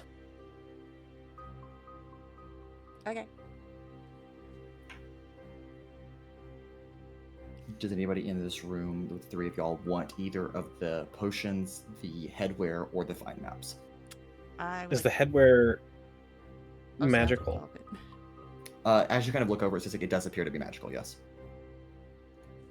What kind of headwear is it? Right now, it looks like a top hat. Another magical top hat. Yeah, another magical top hat. Hold it and say your own name. Why would it be the exact same top hat? Why? I'll hold it and say Azhazal. It does not do anything. Okay. The second top hat has hit the bunny. I will say, I think, I could be mistaken, but I would think that Sizik and Paloma and Genevieve, I think all 3 of you would at least maybe have an inkling and an idea of what this hat could be. And so without making you cast Identify on it, this is a hat of disguise. I was gonna say, do we recognize it because Owen had one? Yes. For a brief moment, you had a sombrero of disguise. This is a top hat of disguise. Can I have that? Sure. Awesome. I'm gonna take it and I'm gonna just like squish it down and like Yeah. put it in like a little Okay. satchel. Okay, got it. right, that leaves the 2 potions and the fine maps of Elatar Bay that are unmarked. What are the potions? They Can we appear to discern be that? they appear to be healing potions of some quality. Excellent. Yes, We'll and just again, to take 'em. save you from casting Identify, they are 2 potions of superior healing. Very potent healing potions.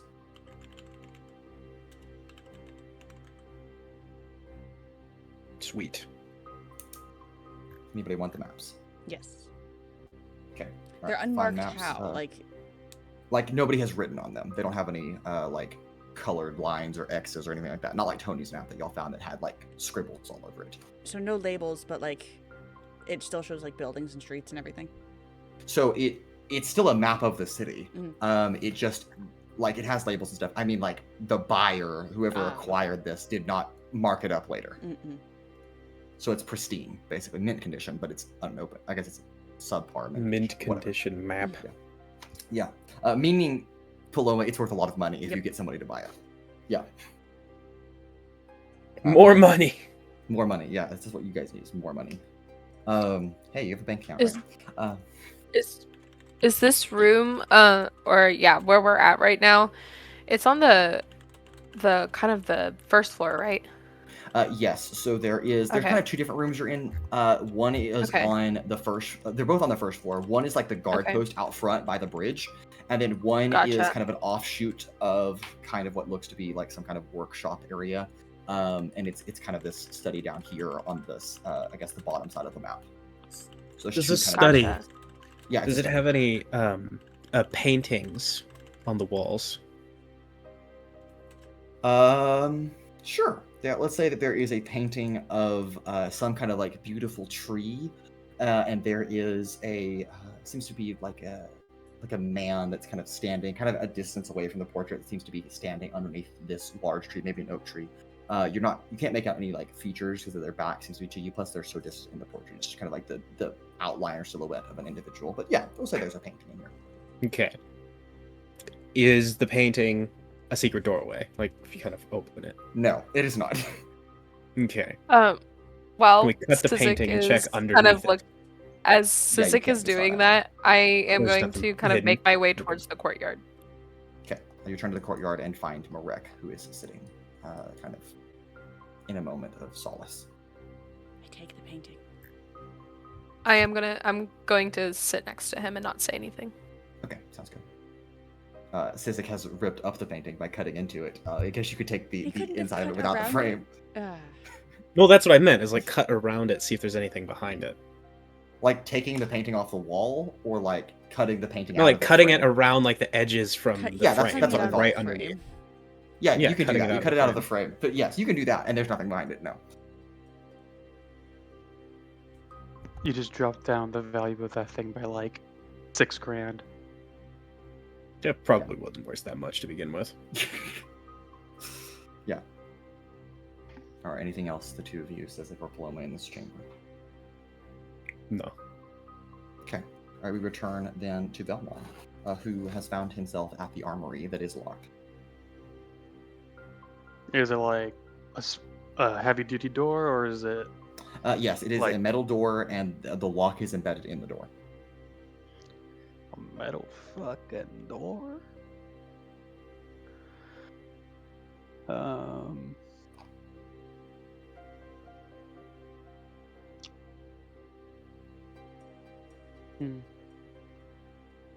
It looks like there's like a keyhole or a lock to pick. Yes, you could pick it. Yes, you don't have the key, but you could pick it. Okay. I will try and lockpick it then. Okay, go ahead.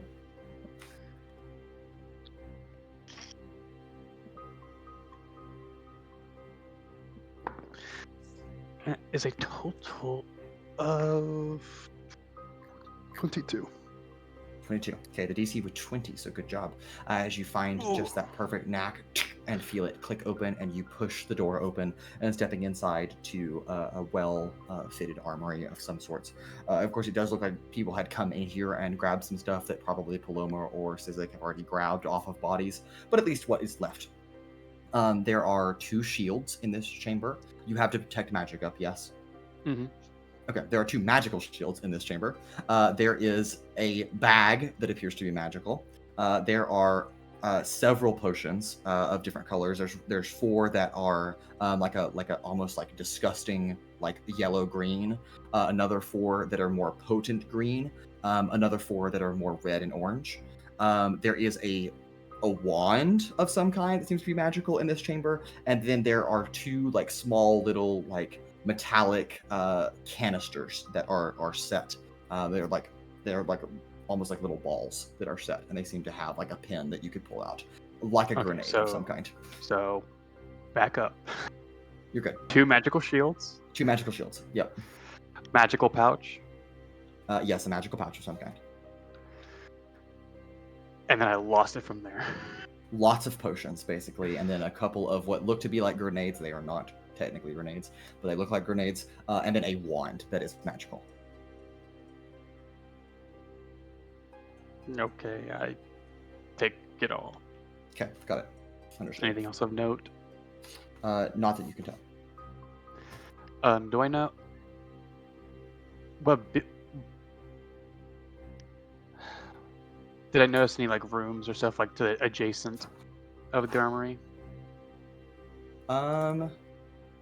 There's like a bedroom that it seems to be unused. There's like slippers on the floor, some books on the shelves that don't mean anything. There's a regular clothes in like a clothing chest, and then a small nightstand that has a burned out candle, but the bed is made, and it looks like whoever was staying in here, there's nothing valuable in the room, basically, and nothing of worth noting either. Okay. Kind of want to just like trail the walls, basically kind of see if there's any secret button or whatever hiding anything. Sure. Go ahead and give me an investigation check.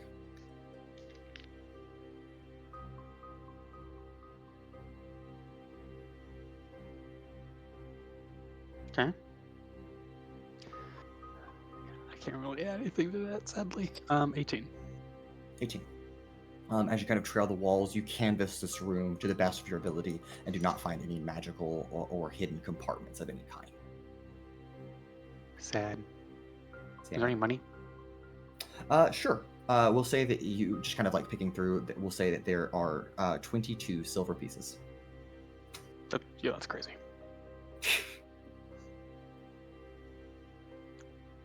All right. What haven't we checked? The stables and pens is the last area that hasn't really been looked through, which there may or may not be of anything of worth to any of you out there, but that's the area. Okay. I'll just kind of do like a walk through the rest of the buildings. Okay. To take magic up, just if anything interesting pops out. Okay, sounds good. And with that, as Lorem Ipsum is kind of scattered across the keep of the Bladed Islet here, we will go ahead and take our break right there and come back to see Marek and Genevieve in the courtyard and whatever Altrix may have recovered with this chest. So don't go anywhere, I'll be back shortly after the animation.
And welcome back. We return to the courtyard of the Bladed Islet. It is late this evening, approximately 11 o'clock, as Lorem Ipsum finds themselves scattered about the islet. But in a moment of solace and quietness, as the evening presses on into the late night, Genevieve takes a seat next to Marek in the courtyard, next to the oak tree that sprouts up. And we'll open from there. For a moment, she doesn't say anything and just kind of listens to his breathing and can assume that he's deep in a moment of grief. And without looking at him, she just kind of takes a deep breath. Out of all the fucked up things, this one's been the most fucked up. Yeah. Just a little bit. I'm sorry, but this happened to you. I know we didn't talk much about your family or siblings, but I know they're important to you. It's not too late to find the ones that are still here. But I appreciate it. Just let me know how I can help. And she'll just kind of lean her head back and doesn't intend on talking anymore. But as the minutes kind of pass by, she just kind of slowly slumps her head to the side and rests it on his shoulder and just kind of stares at the ground.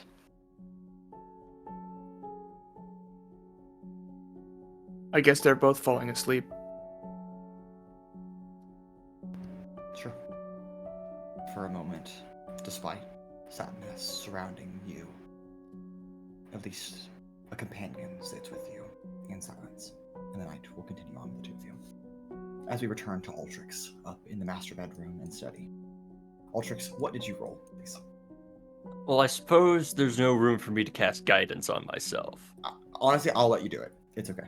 Hell yeah. Where's my D4? Come on. Okay, with that, it's a 25. 25. With your detect magic, that is the exact DC that you need. If you didn't have detect magic up, it would be much higher, but with that, Altrix, as you are quite literally vacuuming up all these coins from this chest, you get to the bottom. You are preparing to look back at the desk, leave this chamber, regroup with your friends, when suddenly you realize that your detect magic just subtly is picking up not one but two spells. One is an illusion at the bottom of the chest, and the other is a concealing spell on that illusion, making the illusion itself almost untraceable. But with the DC 25 right there perfectly, you are able to tell that there are two spells, not one, that are masking each other's effects, and that something about the bottom of this chest isn't as it appears to be. And approaching back. Let me see if I have anything for this. Well, first of all, I mean, an active spell. Don't mind if I do.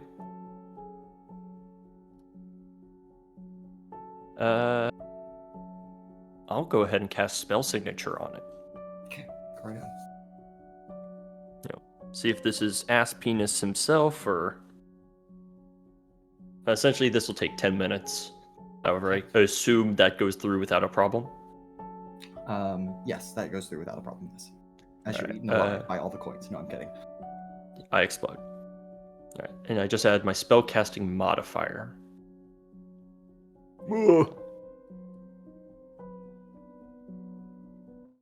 I believe that's only going to be an 11. Therefore, I learn the type of creature that created the magical effect. Type or like specific? The type of creature.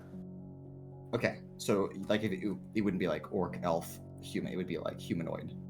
It doesn't it just says type of creature, so I would suppose it'd probably just be like humanoid, celestial, or Okay, humanoid is the answer. okay. And then if the creature has a class, you learn what it is. Okay.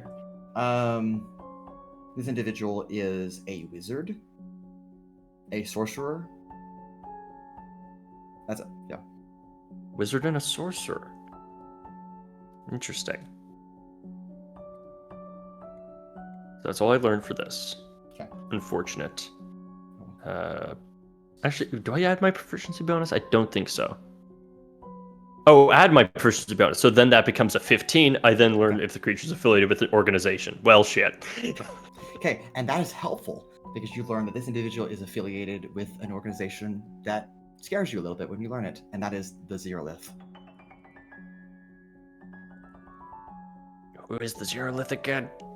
Actually, well, you have heard it in passing, so make a history check. I'm like, I don't know if Altrix remembers these fuckers. Yeah, that's okay. Other people in the party might know better, but 12? 12. The Zeolith, again, it's not that hard to remember, so I'm going to say it's a DC 10. The Zeolith are the 5 members of an oligarchy that rule over Ascopia, and they particularly reside in Nelajar Bay. Gotcha. They're the Head people. honchos. Yeah. Top Yeah, the dogs. head honchos, yeah. One of them, or it just says they're affiliated with. Yeah, just affiliated with. It doesn't specify that they're on the council. Yes. But Yeah, so, okay, government official, that's not that surprising then. However, honestly, I feel like anyone who works for this dude probably also has ties to.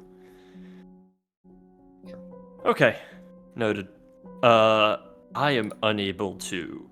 The fact that I'm assuming I cannot feel through this thing, right? It was able supporting the gold and whatnot.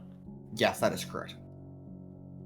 So I would need someone to dispel it for me. So I will go find, I guess, Sizik, as from where he's the only one with dispel magic. Yeah. I also have dispel magic. Okay, we'll roll. I don't know if D4 for Sizik. me. Okay, that's fine. If you want to find D4. specifically Sizik, that's fine. I mean, I'm just saying that I don't know if has yours just casted dispel magic in front of Altrix. I thought I have at least at some point. Maybe. I don't think so. At the very least, Yeah. Sizik is who came to mind. Sure. Fair Okay, enough. go to Sizik then. Okay. You find Sizik and Paloma looting through various rooms throughout the courtyard, but they're kind of wrapping up by the time you find Sizik. Hey, Sizik. I found a secret room with a secret chest that has a secret bottom, and I need to get through it. That is a lot of secrets. Did you try opening secret bottom? I can't. It has a spell. I need it dispelled. Oh, that I can do. Show me the way. And I shall Or lead if you him to the don't mind secret room. carrying me, that would No, be slightly Paloma easier. will take him. That as well.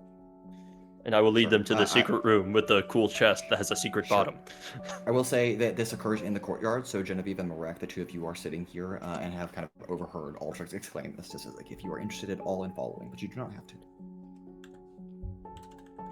Okay, sounds good. Then Paloma, Sizik, and Altrix, you return to the 3rd floor master bedroom of Aspinus himself, and find the chest, Sizik, that Altrix is describing, and indeed, with your magical abilities, it is magical. Awesome. I'm gonna cast.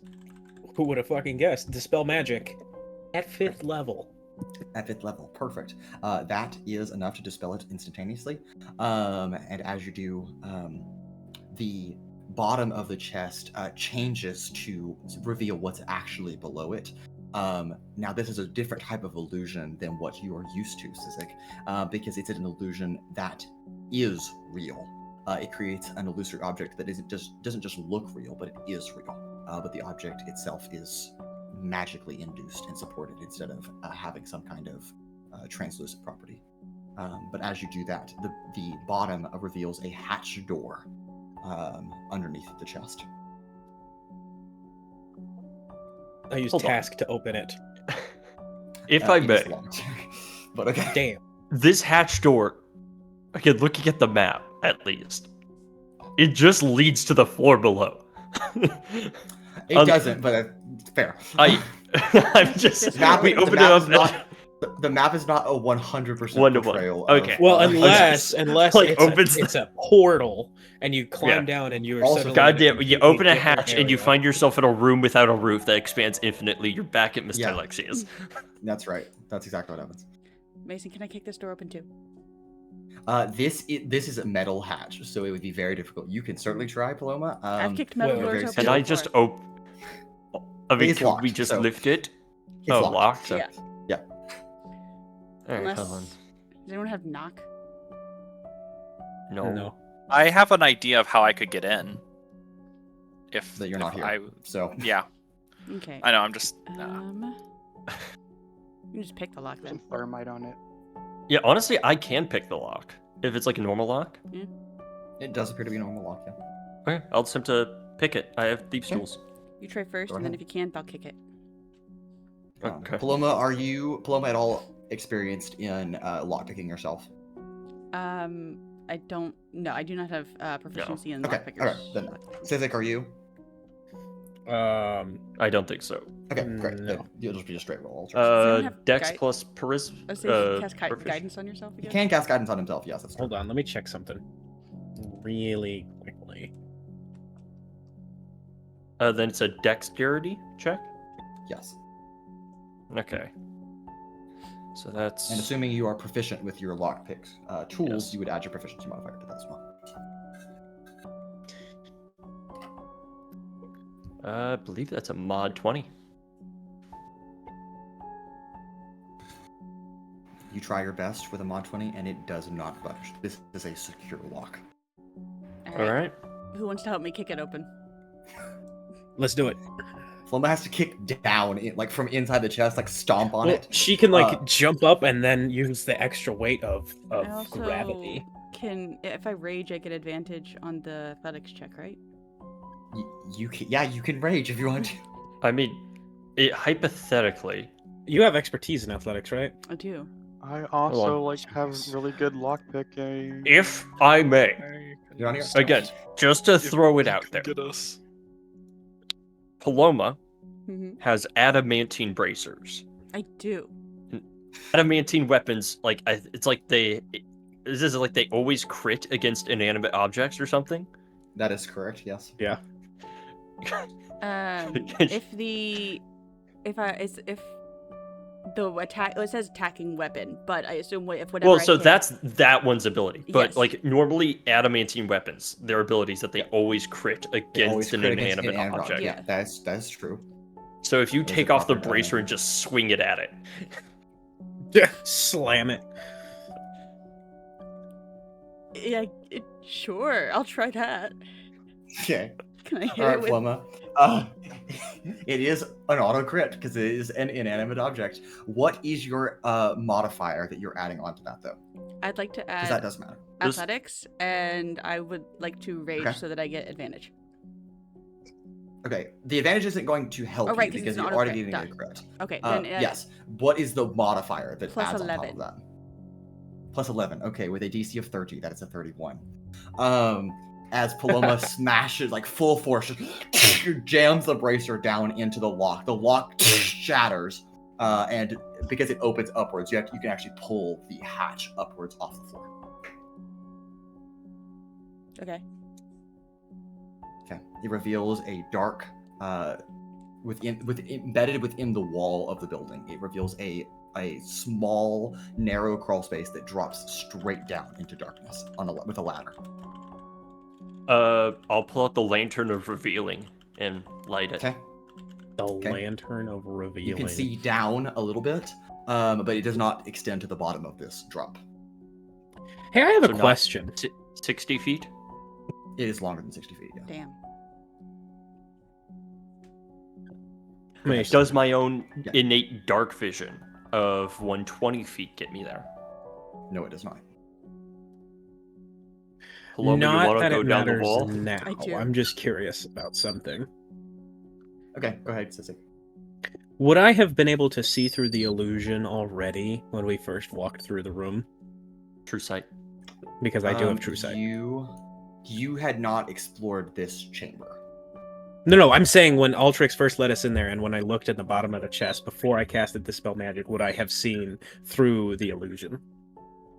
Technically, yes. I am sorry for forgetting that. I'm just curious. Like I said, none of it matters. It's just I was curious. There's a ladder. Yes, there's. To be fair, Cole, on that note, you would have been able to see through it. You would still have to have cast Dispel Magic because the part of the magical to illusion remove was the blocking fake bottom. was blocking the bottom, so you wouldn't have been able to reach through it, even though you knew. It was just more so we were asking to see if it's resistant to true sight. No, it is not. Which it was not. No, it's not. That also does mean if there was anything in those previous rooms that was hidden by illusions, I would have seen. I did take that into account, and there was not. But thank you for clarifying. Just making sure. All right. All right, Paloma. Cool. I mean, All right. Did I go? Me first? I mean, Altrix will go down the ladder if you won't. Yeah, I'll go. Should we tell everyone else that we're like, we can't see the bottom of this? Should we tell everyone else so that we just don't like disappear? Might be beneficial. Okay. The speaking stones. The shadow crystals, yeah. Yes. How many of those do we have left for today? Does anyone know? None of them have been used. Okay. Yeah, they're full. Then I will use the chatter crystals to tell everyone that we found a secret tunnel in the... Okay, hold on, Mason. In a secret chest in a secret room. Hold on. It doesn't actually matter. I'm just counting for the hell of it. Okay. You can say whatever you want. Found secret in this particular tunnel context, it doesn't matter. third floor main bedroom. Very deep. Secret chest, secret room. Secret tunnel through the mountain. Come meet us if you want to join. Zeiros would like to join. Or hear screaming. Okay, bye. Or here. Okay. Because I don't, unless there's other rooms that are like important to explore. I want to go to this. Full stop. I mean, there's the stables and pens if you want to go there, but other than that, no. Unless you want to re-canvas an area that's already been looked at. I guess I could all of you do that. All of you do hear that though, because Genevieve and Marek, I believe, y'all have. No, I'll just go to the secret room. I want to see what's in the darkness. Didn't we give them someone's? I believe y'all did. I think you gave them Owens. Yeah, we gave them Owens. Yeah. Didn't we? So No, y'all we made more.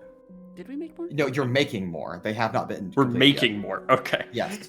Yes, you're making more. I thought I got Owens. Yeah, that sounds about right. Yeah, sure. Yeah, they have one. That is what I'm trying to resolve.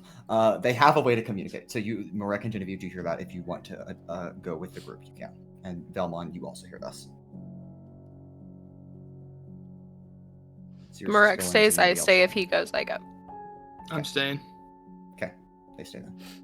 All right, Vellmon, stay. Did I find anything of note walking through all the buildings? No, you did not. I believe that your group has done a good job canvassing all of this space. Then I'll go find this secret door in the secret room that has secret chest that has secret trap door in it that I missed the first time. Yeah, you didn't even cover the wall. You didn't even cover the wall because you were looking at the desk instead. But yes, okay. So Zeiros and Vellmon accompany Paloma, Sizik, and Altrix into this tiny. Now you're all kind of crammed in this tiny little closet space as Paloma kind of initiating the descent down the ladder. Okay. Paloma, you climb down. I'm so tempted to just let go of the ladder and fall. Hey, I'm with you. Oh yeah, I guess. Well, you can't climb down the ladder by yourself. So please don't. Okay. I mean, I could. It would be very not Okay, fun. then you're like, you're koalaed to my back, and I'm climbing down the ladder. Yeah. Basically, Paloma, I'm also a light source for you. Paloma, for the hell of it, not that this is going to impose anything on you, but if you want to just like slide down the ladder really fast and then kind of catch yourself at the bottom, that is totally fine if you want to be cool and badass at doing that. I want to be cool. Yeah. Altrix maintains 3 points of contact at all times. Altrix is very funny because your dark vision is 120 feet and the ladder is 125 feet. So you get 5 feet down and you can see the bottom. It's like, that's really funny, but it's okay. Paloma and Sizik, you arrive first in this space, and then it opens into a staircase that goes upwards. Like, why did they dig down so far? Who knows? But No, they dug past their goal. And they're It like, leads "Ah, up to shit." another bookcase in the same room. Yeah, they were like, oof, too far down. Gotta go up. They hit. Overshot it. Yeah. Yeah, they They dug hit too the build far. limit. Yes, the walls and the space is only large enough for one person to go at a time, single file. The ceiling is only 8 feet tall, so if you're taller than that, you're gonna have to duck. But you can squeeze through this like carefully and narrowly carved out passageway up this staircase. And you're not quite sure where you are in relation to the keep, but you do believe that you are above ground level or above sea level by the time you kind of terminate back there. So you're somewhere under the keep on the island, just not below waterline. And as you get into this space, the room isn't particularly large, but there are lots of things in here, including the most obvious thing on the floor is a teleportation circle. Ooh. I still detect magic up. I would assume, right? It's probably that's 10 minutes. Yeah. Mm-hmm. I would say it's been over 10 minutes by the time. Okay, I'll cast detect magic again then. Yeah, you can cast again. That's totally fine. Okay. All right. Obviously, the teleportation Zeiros, circle's you magic. Find. It is magical. Yes. There is a potion down here that looks different to you. There is some kind of brace, maybe, that it seems magical to you, and that's all that seems magical. Actually, no, that's not true. Go ahead and give me a Arcana check with advantage as well while you are down here. Brace, as in like a bracer. Yes. No, like a knee Did it brace. roll? Yeah. A copper knee brace. It's magical. I don't I think hate it that. rolled. So I did not see the roll. Did it? I saw No. it. It's the knee It brace rolled on my jumping. screen. It did? Yeah, I started hearing like burning sun in my ear, and then I saw two like fire dice roll across my screen. You Huh? rolled a 28. I only got. Yeah, it didn't show up Oh? for mine. It didn't Last one I show see up is the for mine intelligence check you either. rolled. If you have digital I've dice got enabled or 3D dice, then that's what it does. But I rolled a will physical, or not physical. It's right there. Oh yeah, there you go. That 28. Wait, why the fuck Okay, do I have a plus perfect. 16? that can't be right. You rolled 2 d20s. Wait, how Yeah. the hell did I rolled? Oh, it's So that's one's why. a 12, Okay, so- one's a 16, and then you Sorry. take the 16, add your Arcana modifier to it. In the future, please roll with real dice. I was rolled just for doing complicated. the fucking Arcana just because I was just quickly doing it because I was Yeah. like I didn't want to grab my dice to do it. Sure. What is your Arcana modifier?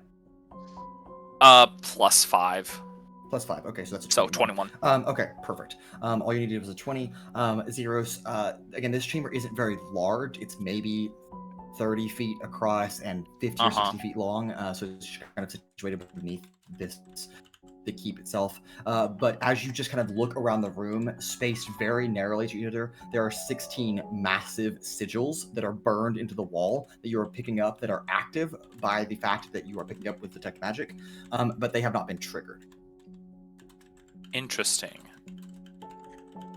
What would I need to do to figure out them? Is it identify or is it something else I can do? Identify would be helpful. Yeah. Okay. As far as what's in the rest of the room, other than the teleportation circle on the floor, there's a small like lockbox on a table, and then there is a safe in this room as well. Can I? So you said there was a brace? Yes, a brace that appears magical. What is? How big is Zero this thing? points out those sigils. Can we? Yeah, I'll point out the sigils. Would they look familiar to the ones from the Hole of Death? No, they are not the same. But good question. Okay. Mason, could I use Murex to figure out what the sigils are? You can do that. Yes. I can't do Yeah, that what do you mean by a anymore. brace? Like a bracer for your arm? I mean a bracer. Yes. It's just Okay. the I'm item gonna- specifically- I want to see the. I definitely want to snatch It's a those singular bracers brace. potentially. Yeah, it is a singular brace. Yes. Okay. All right. Singular brace. I believe you can just cast Identify if you want to, Paloma, using one charge from Murex. Do I have to cast Unless you Identifier, want or can I something just more, no. use the Translate script, which converts glyphs, sigils, and arcane writings into common? This one in particular, I would say you need to identify because it is a spell that has Okay. been inscribed to Then do in that. that case, I will. Like you can get, burn- I'd say that using the translate function, you could probably get the word that the sigil is meaning, but not necessarily what the spell is. Okay, yeah, then I'll burn a charge. I guess is how that would work. Okay. You cast identify on the sigil. The sigils are all the same, by the way. This are repeated copies of a detonate spell. Detonate? Shit. Oh, it's the bomb. It's the bomb. Yeah. We should probably dispel these. Yeah. Looking at the teleportation circle, essentially every teleportation circle has a sigil sequence. Yes. Would Altrix know how to alter the sigil sequence? I'll leave that up to your discretion. You I know how mean- to copy one, so maybe you could alter it. I would like to attempt to do so. Sure. All right, Essentially, that would be I an want Arcana to check. not have to destroy this teleportation circle, but I want to ensure that they can't use it anymore. Sure, sounds good. Yeah, so you just want to alter the sigil and then copy the new sigil down. Okay. That will be a little difficult, a little tedious because it takes some time, but you'll need to make an Arcana check for that. Wait, Okay. before you make that Arcana check. Before you make it. Are you proficient in Arcana? That I am. Okay. I'm going to cast Fateful Skill on him and give him expertise in Arcana. Okay. Okay. I will cast guidance on myself as well. Since I am proficient in Arcana, may I assist him? If you are proficient, you may give him advantage, yes. Yes. Okay. Advantage plus Hold on. expertise plus a d4 from guidance. Yeah, so guidance is a 1. Okay. Okay. Rough. So that's... Unfortunately, that's a 9 on the die, plus 1 from guidance is 10. But with expertise, that's a 23. Okay, that's 23. You take several minutes, Altrix, to change a couple of the sigils. So not all of them are the same, but I mean, if they're coming here, how are they going to know which ones are different? And so you kind of, it's less about erasing and writing a new sigil as it is reaching into the tapestry and changing the magic itself. And changing it to a different sigil that you burn into your mind. And with that 23, I'll say you also learn the teleportation sequence that you have created for this circle. Awesome. We can now come back to Escapia should we ever need to without a problem. Also underground. Also underground. Hey, Underneath. you know what? And hopefully he It doesn't gets come us back. here. It's a day's walk to, their capital or whatever. It's You not even know, that. It's think about it an like this. hour. Say a couple hours. Again, How many- within a day. How many detonate sigils are there? 16. 16. If you get rid of one sigil, does it destroy the whole thing? No, they are separate casts. It detonates. Oh. Also, that is a fear that begins to cross your mind. Like, if I tamper with this and it goes wrong, would it trigger? And you're not quite Yeah, sure. let's not fuck with the Let's.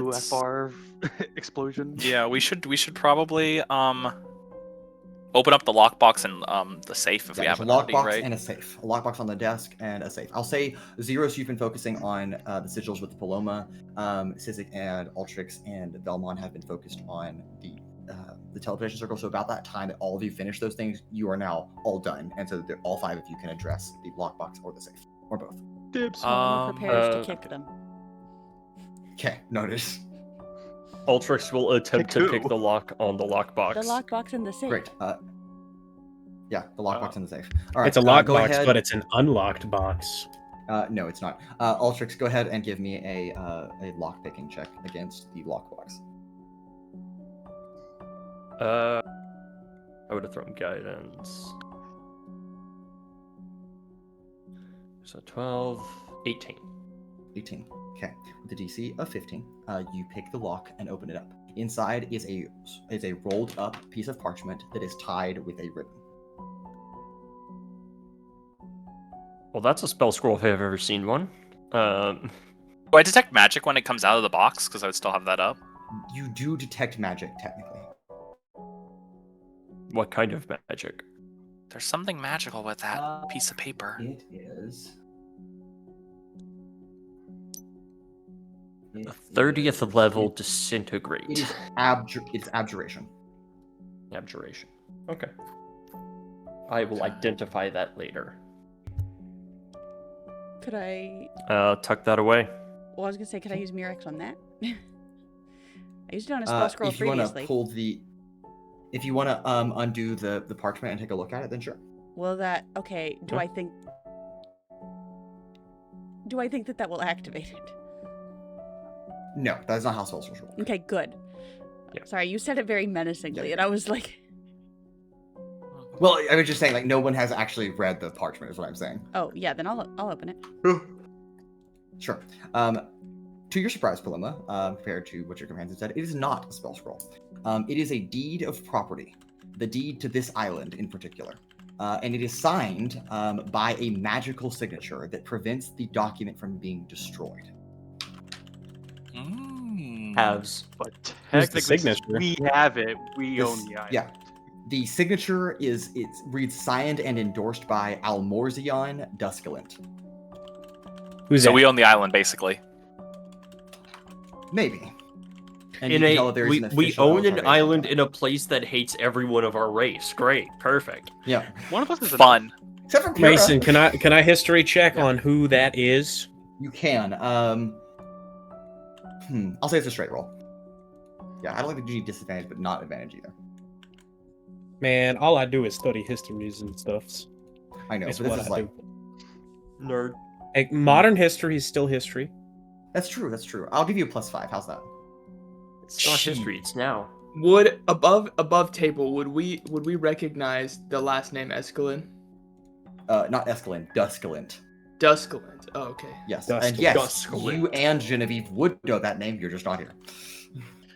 Modified 20. Modified 20, perfect. Yes, and communicating with Altrix as you begin to kind of say things out loud that you've recited. That is a member of the Zeroth, the council itself. And Altrix suddenly wonders if the spell that he detected wasn't just associated with the Zeroth, but was the Zeroth. Or at least a member Noted. of the Zeroth. Another 5 people on the shit list. Yeah, not necessarily 5, because it's only one person signing. Nope, here. all 5. Okay, all 5. Got it. True. Just kidding. Okay. Okay. And Paloma's kicking the safe in. If we can, sure. I guess so, unless somebody wants to lockpick it first. Use the bracers again. I have a I because will. I have an idea if you're gonna kick it. No, I'm gonna. Do you want me to accelerate your kick, or I can accelerate the bracer? Are we gonna try and I could lockpick just it try first? lockpicking it. Yeah. Here's the thing with Okay, if yeah, you we just should- swing we a should bracer at, that's a guaranteed 31. Yeah, but why don't we let Vellmon try first? For his ego. Yeah, let's let him try Here's first. the thing, Velmon's gonna fail, then you're gonna break it over and be like, Vellmon, you got it, good job. What does that have to do with As As there's a ego? loud I'll try and clang. break it. Yeah, he's lockpicking in the front, and Paloma comes behind it and just kicks the shit out of it, and it pops open in Vellmon's face, and it's like, nice, ta-da! Look what you did.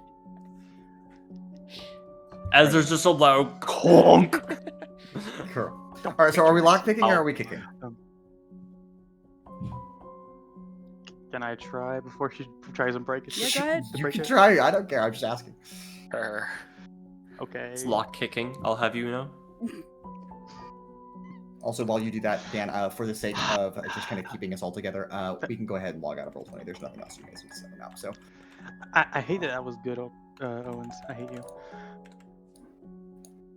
That is a total of 22. Okay. A total of 22. That is enough, as the DC was 20, to begin to lockpick this safe. And as you open it, you realize this is a haul. That's a huge score in there.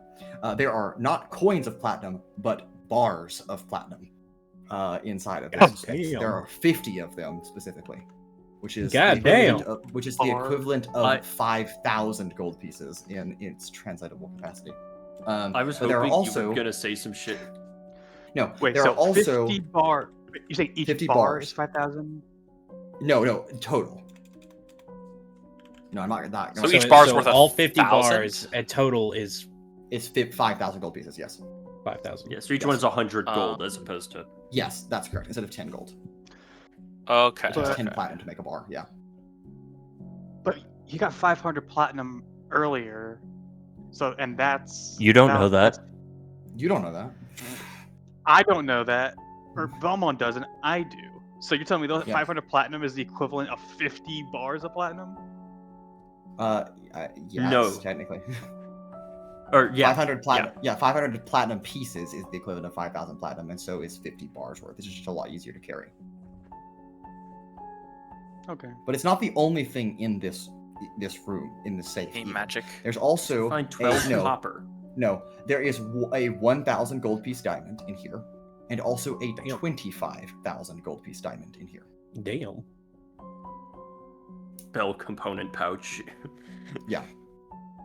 Zeiros is like 1,000 that piece should- is a powerful spell. Yep.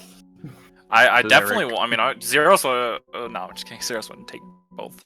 Yeah. Well, I mean, Zeros would be like diamonds. What is? Maybe you can raise one second, dead I'll on take a look. breath. With this I would need a Right. long rest, but I With could. a spine missing. Yeah, Oh, minus right, a yeah. With the spine, spine. no. I kind of forgot that There- part. Yeah. We can Yeah, I rebuild think you him. We need- have the He's technology. literally gonna become a Yes, 'cause spineless it will lackey say at that it- point. No, it would. Can we The take whole like a thing, it broom would- and it place would that fail. in place? Fucking. The spell would broomstick. fail because it's hitting. It's lacking body parts or in organs integral for Ooh, those survival. we placed the immovable rod where the spine was. Well, then he just can't move. Being like, No. Just for all clear, a 25,000 gold piece diamond is what you need to cast the 9th level spell True Resurrection. If you have the ability to cast, of course, the 9th level spell of True Resurrection, but that's the component you need. I think we should just sell this fucking But it diamond. also makes a delicious snack. Sure It resurrection. also is a that's great all. snack, yeah. Okay, is anybody taking the potion or the brace, or both? What's the I'll take the Uh, brace and potion. I would just Yeah, pick well, them up. At Just least. grab it for now. We'll identify it later. Then divvy. Okay. Yeah, that's what I was saying. Is like Sounds let's just sounds grab good. everything and divvy up everything together. Like once we Sure. Yep. Totally have fine. time. After session. Okay. With that, Maybe, yeah. all of you, that is all you can do in this chamber. That's all that is in here. Unless you're going to try to alter or tamper with such glyphs or dispel them, then that is it. I mean, yeah, if there's nothing else here, I think Zeros has been kind of really focused in on everything, and like after a moment, looks over at Sizik like, Sizik, what happened to you? You look awful. my insides feel as if they are all screaming in pain. And like Zeros will then like reach over with the hand and will cast a second level. Well, is gonna use channel divinity to heal you some, just because like Zeros is like I'm at trying max. to see if I can do. Oh, you're at I've been max. placed at max. Oh, you're at max. Yeah, he just needs a greater. I mean, Zeros would still try because Zeros is like you look bad. Tries to like put some healing power into you. I don't think it helps, obviously, but like, you know. All right. Something I wanted to do real quick. It doesn't have to be in here, but at some point before we leave, was how much do we know about that group of something or other that was associated with the spell and signed that Zerolith. document? The Yes, Zerolith, yeah. Zerolith. I think recalling from your history checks, Sizik, that the Zerolith is the ruling oligarchy of Elatar Bay and the nation of Escapia. So it's the equivalent of the Monsignat of Provias or the Chancellor from Venere. So there's 5 of them. Okay, that's right. And they're That's right. very, That's right. they're very wealthy, they're very powerful, and they're very old because they're only Eladrin. Boomers. Lots of them. So that is, I think that's all you really can discern. You don't know Okay. their like personal backgrounds or histories or anything like that. Okay, that's good because I was thinking the Zerolith were a different group from Okay. them. So never mind. I'm not doing anything. Okay, got it. And all of you can return to the surface, leaving this area of the keep, the secret ladder in the secret tunnel, inside the secret chest, inside the secret room, behind a secret door. Yeah, you get the idea. And return to find Genevieve and Marek that are sitting out in the courtyard. And Pura is guzzling his 10th bottle of alcohol that he has found somewhere. Is there you said there was the armory. Did we check for magic items in the armory? Yes, that was done. Okay. Cool. I was just making sure. So there's basically we have the stables. We have at least been to every room. Yeah, the stables are left, and then of course the giant serpent body in the main room, if you care. Oh yeah, I guess I'll go look. I'll just, as we're passing by, I'll look through it. Sure. For anything of value. I'll go. Sure. Zeiros or Altrix, if you want to be looking, if you will make a nature, survival, or alchemy check. I'll make a survival check. For the stables? No, this is for the serpent body. Okay, because I was going to the stables. Okay. Stables, then. No. 26 for me. 26 for you. Okay. Zeiros, you realize that the fang of this serpent still has venom behind it that could be harvested. Ooh. If you're interested. What would that look like to harvest it? It would be another nature, survival, or alchemy check. I'll harvest it. Why not? Survival of the fittest. That's a 12. 12. Okay.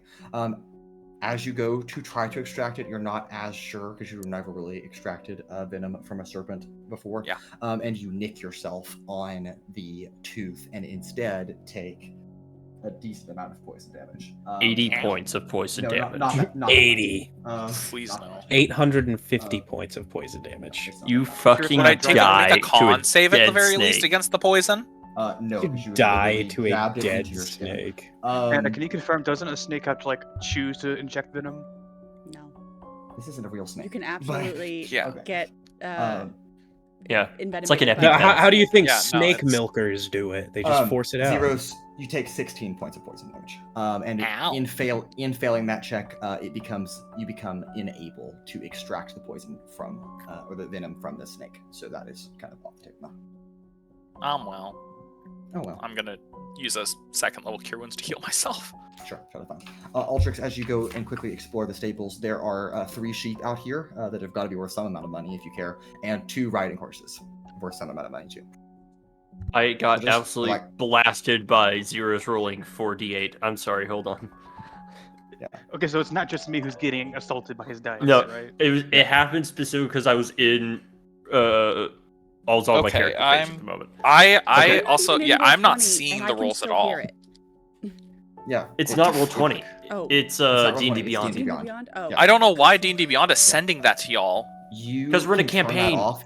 You can turn that off in a setting, but again, if the best solution, my advice is just to roll physical dice.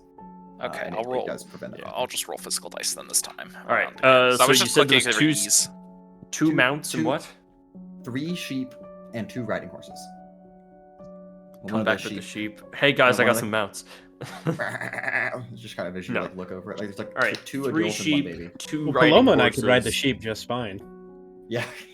Probably where? not just fine. And we could also yeah. just take the teleportation circle back to our place, right? Technically. 'Cause don't we have a teleport- No, 'cause we need to our cast glyph it. on that. Also, that too. Someone has to have teleportation circle. Yeah. Don't worry about Oh. that part. Hold on, let me read something. Just divine intervention, a casting of it. Oh, I'll also mention the statue I found. Is like there's a. Oh, by the way, if we can somehow transport this like giant statue, there's like a big old statue of like a big snake. Does anyone have enlarge In the slash church. reduce? Did you I'm just check trying to and make see if sure there's a that the limit. statue didn't have any secret levers on it? I mean, I looked at it and I don't think there was anything. How well did you look? I think I checked. I thought I checked it pretty well. But I mean, I guess I do think a second eye, pair of eyes, is always good. But I just, if we don't, if we don't have time to do it, I don't think we should do it. But if we do, I mean, shrugs. Altrix will take the 2 riding horses out to the courtyard. Easy. And also while we're out in the courtyard, I see Marek, and I'm gonna go. Is Marek still at his brother's body? No. Him and Genevieve are sitting. We're under the sleeping. ocean. Oh, they're sleeping now. Sorry. Sitting. They're sleeping. Yeah, they're resting.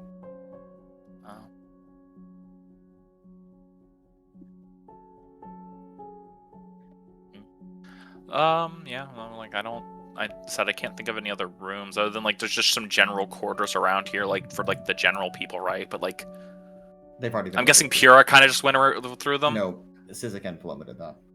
Okay, they did that. Okay. Yeah, y'all have covered the keep. Do not worry. Pura's been shit. Okay. Cool. All right. I just want to make sure that there's. There we go. Before we leave, do we have any other business in Escapia? Don't we have to go to Genevieve's mother and make sure she's okay? That is correct. Oh, and Genevieve said she'd give her a lot of money, so we found a lot of money. We can give some to her. Let us go wake Paloma up. offering away money? Who are you? And who's who are you? You're not Who are you? Paloma. What are you doing, Paloma? Do I hear a tick? No. And y'all are worried about Altrix being replaced. Well, you might want to wake Genevieve and Marek up if you guys are planning on leaving anytime soon. I will go do that. Okay. In the meantime, Genevieve and Marek, I will say you had enough time to take a short rest. So if you'd like to take a short rest on your character sheet, you can do that. Hell yeah. You awaken to Altrix and 2 horses. Yes. As midnight comes and goes, it is now the 46th day of the month of Imtet. Yeah. Paloma I would also and like two to. And to Paloma and two Yeah. sheep. There's Marek, three. go What up are the to other Mer. The I horse don't is know, here. She take ate the the third. ones? All 3 sheep? Okay. You're okay, gonna got it. leave the third Will. sheep? No, I'll take all 3. She's gonna take it. It's in the bag with the tabaxi, man. I'm so glad Marek. you got that. Marek. Marek. Kind of nudge Genevieve a little bit. Yes.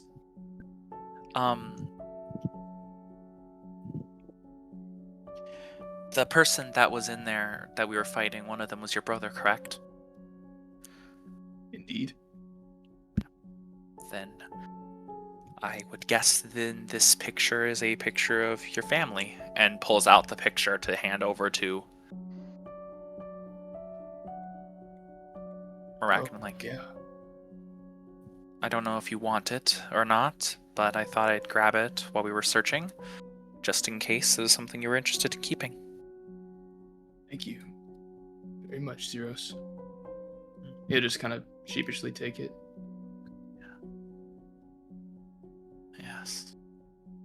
All right, we getting out of here. What's the deal? Yes. We should. We also need to, because we need to also make another plan to find the titanium blade. He took the reality chip that I had. Well, I already know roughly where he is. Also, Sizik's being assaulted by a dog.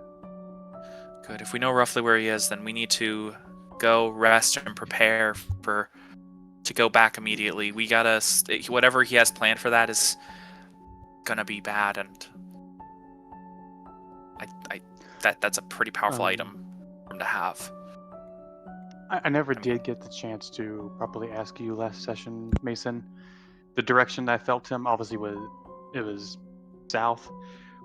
Did it feel like it was like directly southwest, like to Hastara, or was it more south, like towards Hotan or those islands? So Hastara is directly west from here, so it felt more southwest. It's like No, slightly it's south. Okay, Dan, it's mostly south. If I had to give you a direction, okay, just making a guess. Okay. Did it feel like it Unipole. was? Yeah. I know. I am double checking. It's Unipole. Does Also, it we appear need to be in the to- direction of Unipole? Port. Yes, it is southwest, and Unipole Port is southwest of here. He's in Unipole After Port. Fuck. Fuck you, Owens. So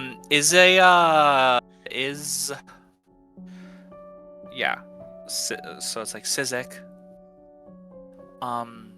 Do you feel like you'll be okay to last the night? I should be all right as long as we don't have to do anything. Okay, good. Because if that's the case in the morning, I can help you in the morning to hopefully heal a bit. That would be great. So let's get Genevieve's mother and get out of here. I think that's the best plan. Sounds great. I take it we're walking back all the way. That or we send someone on the horses. So. Unless your mom has another hidden portal orb for you. Please tell me she does. She doesn't, I have a ride back, don't worry.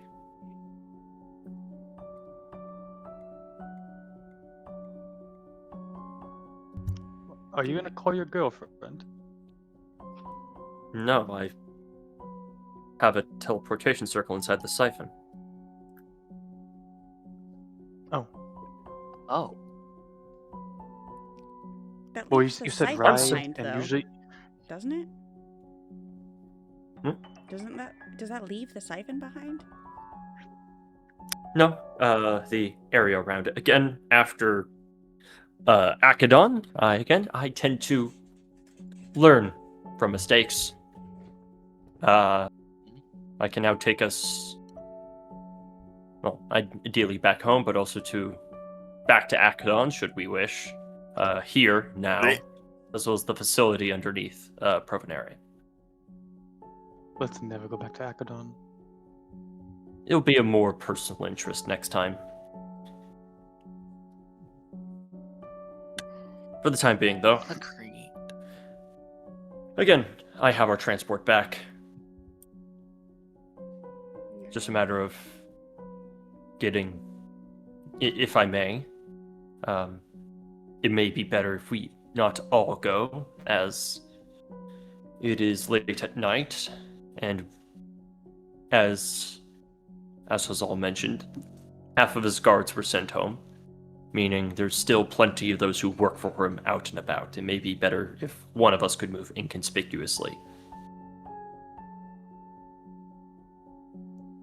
At least two, in case they get in trouble. I need to let my mother know that she needs to probably leave Elatar Bay. Again, we have 2 horses. You can grab her, bring her back. We head out. Yeah. I'm gonna take the top hat out of my little satchel, and I'm going to put it on and disguise myself as one of the races that are acceptable in Elatar Bay, and I'm gonna be a dude, because why not? Okay. An elven or a ladrin dude. Sounds good. Do you want someone to come with you? While that's going on, are we able to do the identification of magic items and such? You can If you have the spell. slots. So are we gonna wait like here for Genevieve, or are we like gonna just start making our I way? suppose so. Or... I will also say to Paloma, yes, please come with me. Okay, I can come with you. And I will give Sizik to Vellmon. Nope. I've been like carrying him around on my back, and so you Take my child. Like throwing a boar, just... Yeah. Okay, I guess it's my turn. Pat, pat. Does Sizik put Vellmon over carrying capacity? No. No. It's close. Really close. My dude's like, he's like 2.5 feet tall. He's Not 40 even. pounds. Not even. And yet he With weighs not including the 500 ears, pounds. he's 2'2". He's tiny. About 500 And pounds. he's at least 40 pounds. I think Sizik He's technically not that weighs much. more than Paloma, but only by a little bit. Yeah, they're both very light. All right, so Genevieve and Paloma ride for Elatar Bay to the east. The rest of you are staying here. Okay. If any of you that are staying behind are casting Identify, just let me know what you are casting Identify on. You can private message me while doing that. We will focus on Genevieve and Paloma, though, as they ride. Remember, also with Identify, that it is 1 item per the spell. So if you have if you have 5 or 7 or something cast of identify. Then Can't you ritual Wait, cast it? Paloma, give us the computer. Oh, and you can Uh, ritual cast it, but it just takes 10 minutes to do. So ritual cast, 10 I mean- minutes, identify one thing, 10 minutes again. And so yeah. isn't identify How already many- like 10 minutes? No, it's an like action. or you can ritual cast it for that. Yes, Genevieve, go ahead. Before, because I don't want to break immersion. You're good. It's okay, go ahead. Short rest. I'm confused because I have a bard thing and a rogue thing, and there's a bunch of boxes, and I don't know what to do with that. That's a hit dice. Yeah, so you've got hit dice that you can regain. You can roll any number of hit dice after a short rest. Then you'll recover them later to heal up if you need healing. And then some abilities may refresh on a short rest, but most of them do not. Okay, so do I check off the boxes or no? You check you out the click short boxes rest- if you are burning those hit dice to heal. Yeah. Since And it's when you rogue and click bard, it should short be rest d8s for afterwards, each box. it should automatically apply it. Yeah, all you should be able to do is just click short rest. I'll look at your characters though. See what There should also be like a check thing that's like automatically apply healing with die result. Uh-huh. yeah, Yeah, so you've if you got- have that checked, so you have basically you'll reset be selecting. maximum HP during this rest. So we'll just automatically apply healing dice with this result. So how many of the dice do you want to use? Is basically what those boxes are asking. Well, I think that's where I'm confused is I don't know what those are. Hit So dice? a hit die, like for Bard and Rogue, your hit die is 1d8. So every die you roll is 1d8 plus 2 healing you get back. And so like if you have 6 Bardic hit die and 4 Rogue hit die, all of which is a d8 plus 2. So 10 die total. So if you were down on average like 40 or 50 points, you could use all of them and probably on average get a healing. That's all that is saying. Oh, okay. And so if I used all of them, would that affect me like anyway? No, it just No. means the next time you take a short rest, unless it happens after a long rest, you wouldn't have those hit dice to use again because it's a resource. Yeah. Cool. Long rest, you refresh all your hit dice. Awesome. Okay. Good to know. That was my Yeah. question. Thank you. Totally fine. Okay. All right. So Paloma and Genevieve. Genevieve disguised as a dude, elf, or ladron. With Paloma disguised as Paloma. She's got You her all hood had. Paloma disguised as hooded Paloma. You. No, it's ride- disguised as hooded Anna. Right, it's just Anna. Her face changes and everything.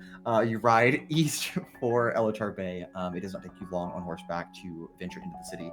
Navigate to Lyre in the middle here in the central plaza, where again, like it was when you arrived, not but 18 or it's 21 or so hours ago when you arrived here. It is very busy throughout all hours of the night. So despite the other buildings around being dimmed and darkened, the light streams and the music in the tavern is alive here in Elatar Bay at the heart of the city.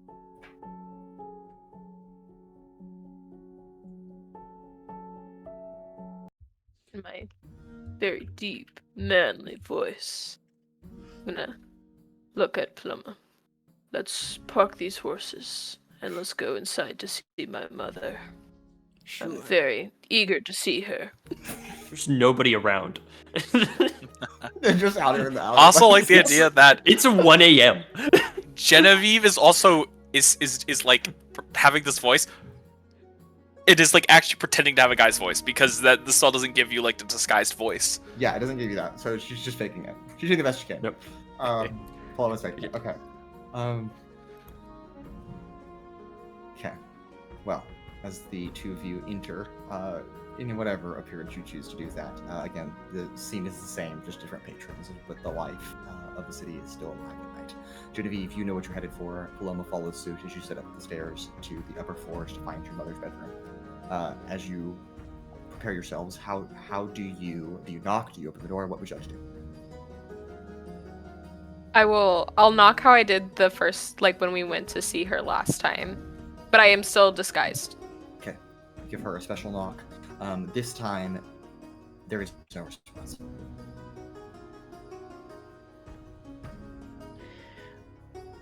Following, like, intuition, gut feeling, as a player, that doesn't feel good. Is there anything, like, as a character I could probably be feeling right now that's like... You have a strange sense of unease. Okay, well, I'm not gonna knock again. I'm gonna just open the door and go into the room. The door is not locked, and as you push open, make a dexterity saving throw for me.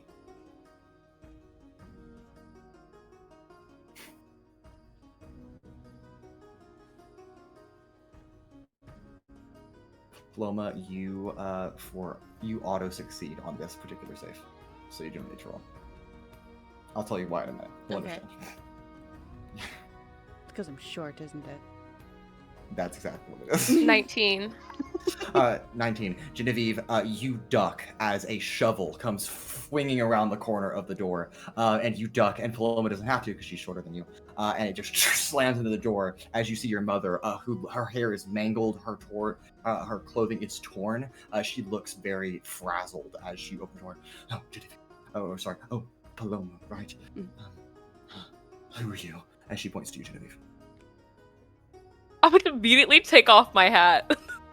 Oh, Genevieve, get in here. And she pulls both of you inside and slams the door shut behind you. That's gracious. What? Are you okay? What happened? Fine. I had an assailant come in through the door last time. It was a couple hours ago. So, I see that you don't look too good yourself. So, I take it you found your father. Great. Okay. Well, that's better news than I thought. Except it's not. But and she just like you see like she kind of pauses for a second and then just kind of breaks down. And you can see like that emotion, that front that she always carries as a proper businesswoman, as a courtesan, and even as a mother most times of your life, kind of fade. And she actually begins to sob in front of you. I'm gonna immediately just bring her into an embrace and kind of brush her hair, but in the way that she used to for me when I was a child. And so I'm taking on this role of now comforting my mother as a daughter in the way that she used to for me. And I'm angry, but I'm also so concerned. But I want to protect her. Sure. And she just sobs for a moment, and holds you, embraces you in her arms, wrapped around you. And there is several minutes of just crying that happens as she whispers things into your ear about how she is a failure of a mother, how she has so many regrets, how she has mistreated you, she misraised you, and all the dangers that she regrets and feels guilty for what she has put you into.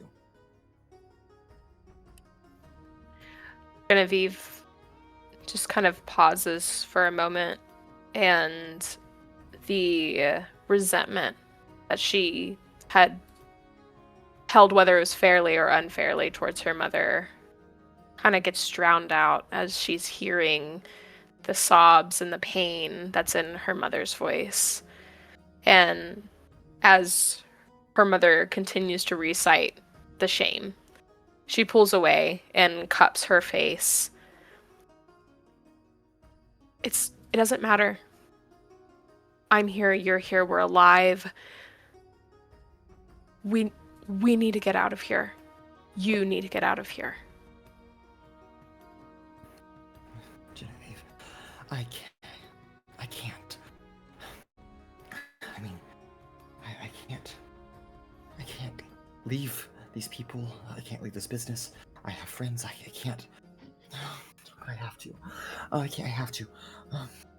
And you see that she, and you understand where you get your own sense of anxiety and panic, as that is inherited from your mother, as she dissolves and divulges into a panic attack in front of you. I'm going to kind of pull her hand and sit her in her chair, and I'm going to go find her kettle, and I'm going to start making her some tea.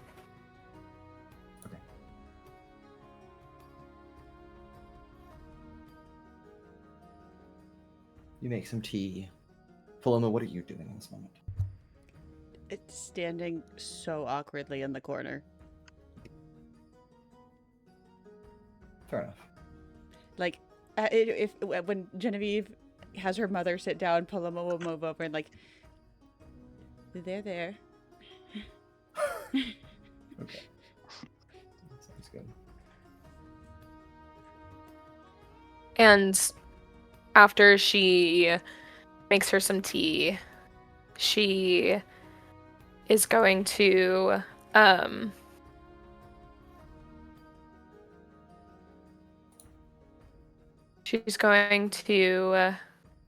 prepare a spell, but she's not going to cast it yet.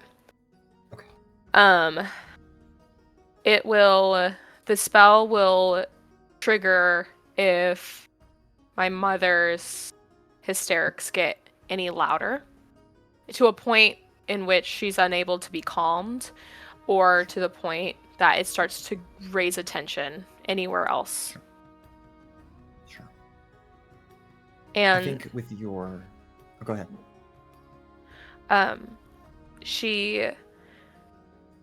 Genevieve's going to try to get her attention and to get her mother to focus and see if she's able to do that at this time. Okay. And I think with your calming voice, you know the right things to say in the right moment. And you are able to calm your mother down naturally, but have the spell prepared as a backup. And she finally calms down to look at you, kind of wiping the tear streaks down her face that have kind of like cut through the layers of makeup she wears. I'm so sorry.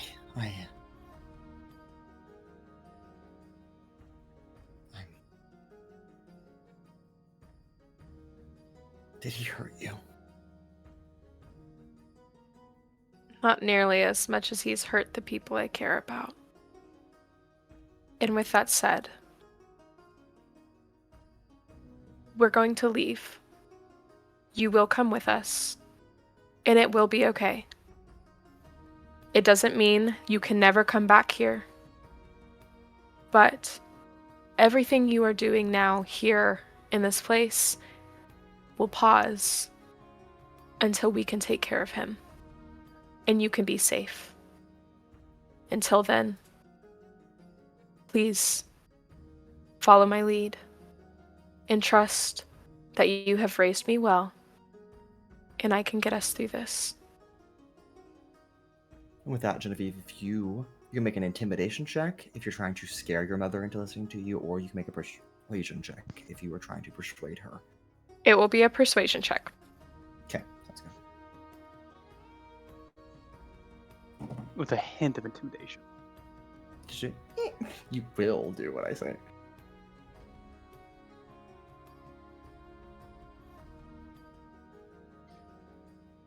I don't think I need to, but I will be using a luck point because that was awful. Sure. Give yourself bardic inspiration. Actually, before I do that, can I take back what I just said about using an inspiration point? It wasn't that bad. Sure. Or a luck point. Okay. Point, yeah, that's fine. Yeah, it actually wasn't that bad. It was a 19. A 19. Okay, I rolled with disadvantage for your mother. She ended up getting an 8 on the die. And that is a failure, even with her insight. So as you try to calm her down, you persuade her, she responds, Okay, let me write a letter to Melia, and we can leave. I'll pack my things. Perfect. She steps up. As you finish off making tea, she begins to kind of frantically run around the room, grabbing things, just stuffing them into a suitcase or a bag, not even taking a lot of her personal belongings. And she quickly sits down at her desk for a moment to write a short but detailed note to her co-business owner that you know well, and leaves it. Then she'll take it with her and she'll give it to the barkeep, and then they can trade that to her, so she gets the message. But after about 15 minutes or so, she sits down to drink a sip of tea with you for a moment. Okay, where are we going to go?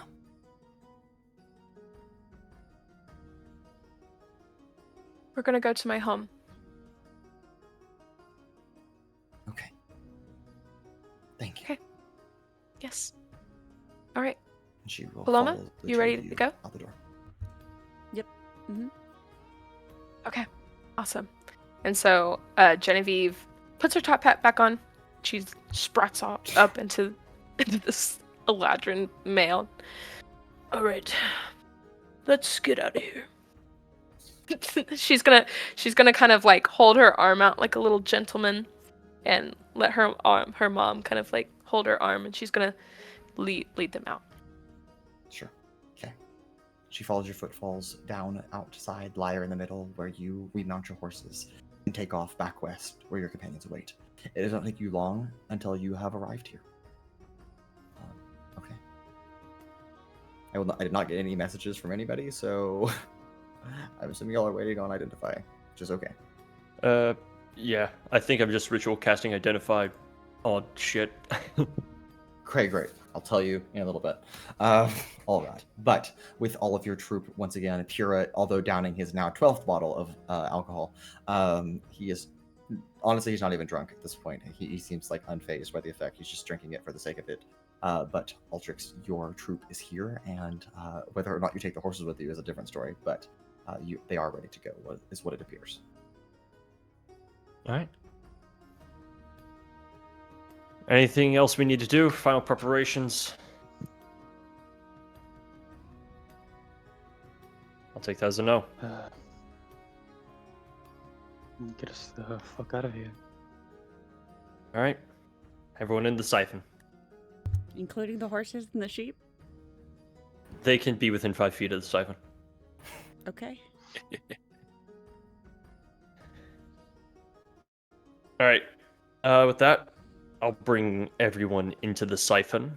For many of you have not seen this one, and I believe for Genevieve and Marek, you have never seen this before.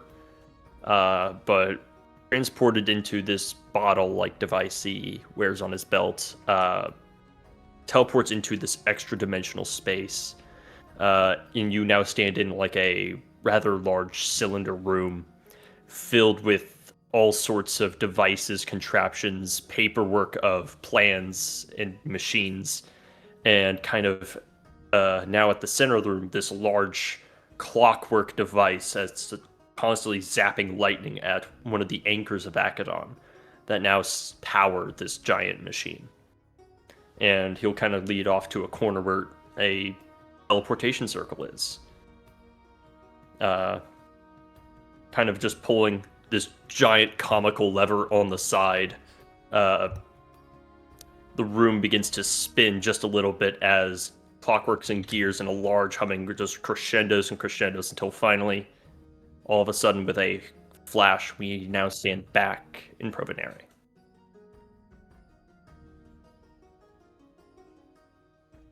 Norm check anyone in a wall.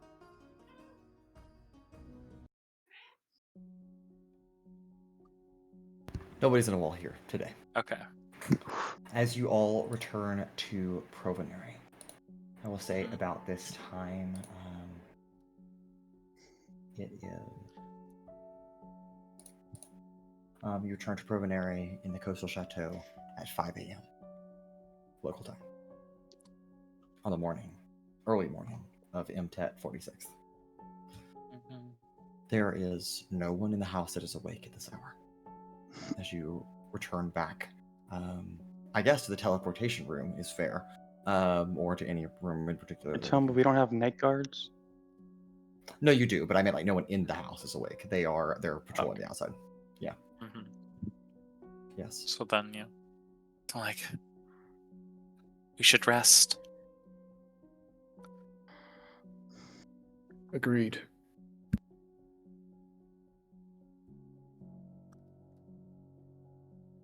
Yeah. Everything hurts.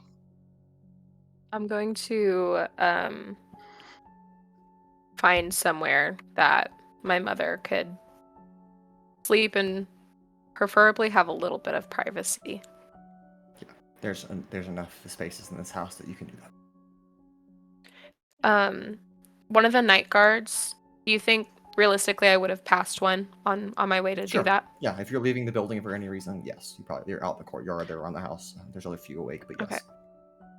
I'm going to request that they keep an eye on her quarters.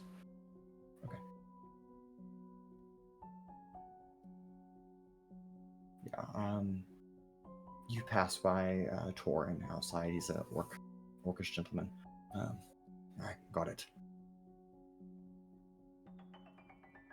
And he'll kind of stand guard outside of the room out in the hireling house that you'll have.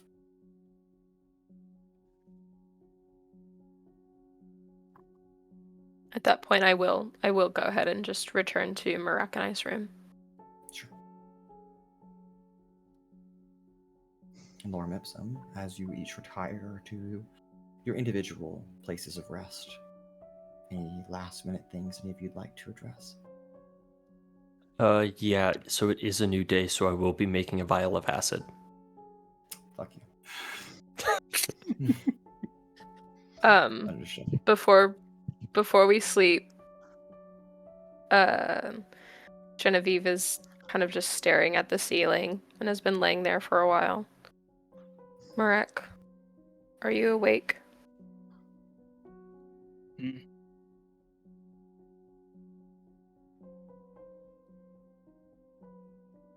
How are you? Been better.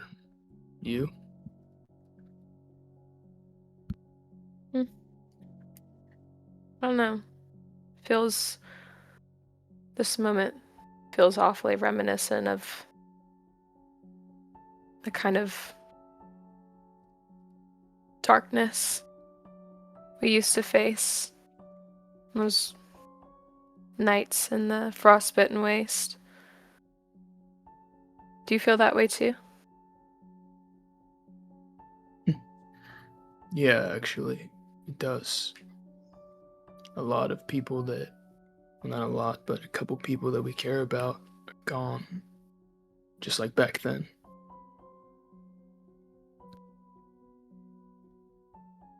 Yeah. Yeah.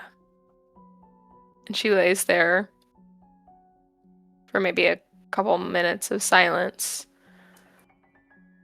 And then she sits up and she grabs her pillow and her bare feet just kind of like patter on, not patter, but like just kind of, you can hear the floorboards kind of creaking as she makes it over to Marek's bunk.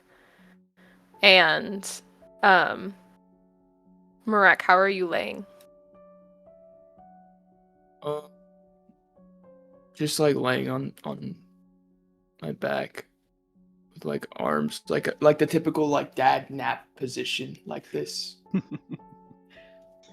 The That vampire. position is comfy, man. It is comfy. She's gonna like kind of set her pillow down. Like she's gonna kind of plop it down next to your head. Move, please. Shuffle a little bit. And she lays beside him. And she kind of turns on her side and just kind of lays her head onto that pillow and just places a hand on his chest. And that familiar comfort of when they were surviving in the frostbitten wastes and used to hold each other for warmth. Now she holds Marek for a different kind of survival. And she is able to kind of feel more at ease. Greg would just kind of put his arm around her, like, not super tight, but just like a little bit, as they would a little bit into frostbitten waste.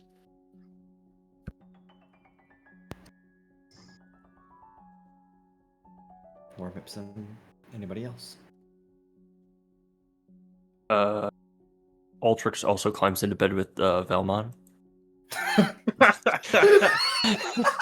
Did you get here? Oh, sorry. I thought my door was locked.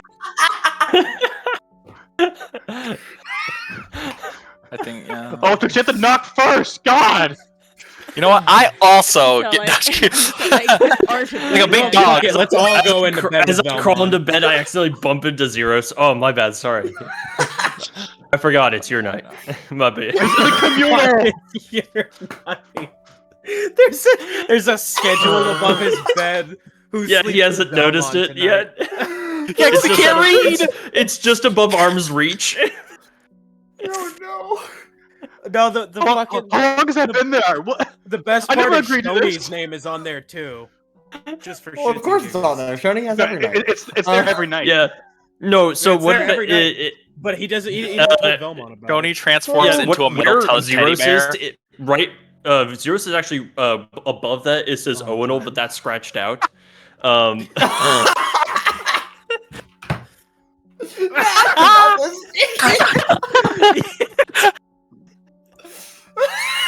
Yeah. Yeah. He loves them as a brother, okay? He's brother zone. You'll have Michelle scream laughing right now. Bro. Oh my Yeah, god. I can't. That's I am Michelle also scream immediately laughing. thought of that picture.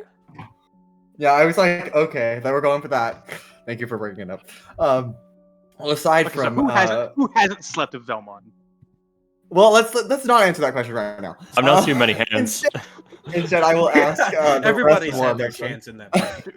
Well, Paloma's gay, so I'm that one's in No. the church by myself. It's not a That's fine. sexual thing. No, it's not. Well, He's just Lorem warm. Ipsum, aside from aside from platonically cuddling Vellmon, what else is going on? If anybody else would like to speak as to their evening routine / early morning routine before you get Zeros is well, gonna go stumble into their, their like little room area in the church. Kind of like, cause there's a study, right? Yeah, I assume like Zeros like goes there and kind of like puts stuff up and everything like that, and it's just gonna go and is gonna try to focus in on the soul of what's the why am I'm forgetting my own character's name. Wow. The soul of Reaper. Oh. I want to see if I can focus in on the soul of Reaper. Okay. Like closer to death type of thing. Almost did die today. Seeing if I am closer to the soul and seeing if I can make contact with it. Sure. I think I'd like you to describe how you make contact with Reaper. Well, Zeiros assumes the non-transformed form, so is in the kind of more like bestial form. Is going to take the amulet that they created and just kind of hold it in their hand as they kind of like lift it to their like forehead type thing. And being that they have reached into their like inside of themselves to find the soul before, knows where it's kind of located, and tries to like basically use the magic of the item as well as like to help kind of guide through to find back to Reaper. A moment of introspection that pushes deeper than just yourself. You're not in your own mind, but whether within yourself, your soul, your being, your essence, as you look beyond that to something else, something that is tethered adjacent to that, but is not in of itself the same thing. And you follow this thin, narrow bridge that ties a feeling of warmth, a feeling of dedication, of loyalty, of service that is not your own, but is unto you, that you reach out to. There is not a verbal response as of yet, but that doesn't mean there can't be. So what do you do from here?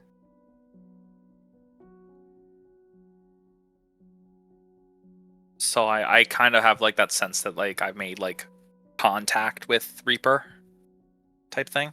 Something along those lines. I go. I call out. Reaper, can you hear me?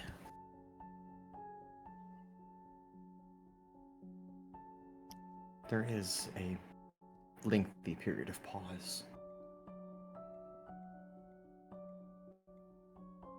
But breaking the silence. Yes.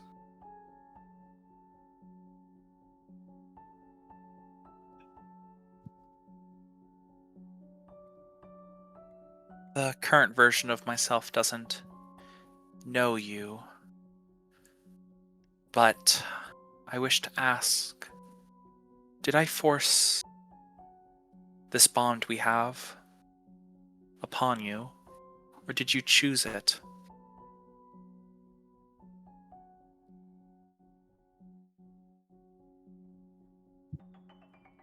I have entered this place, Your Majesty, out of reverence.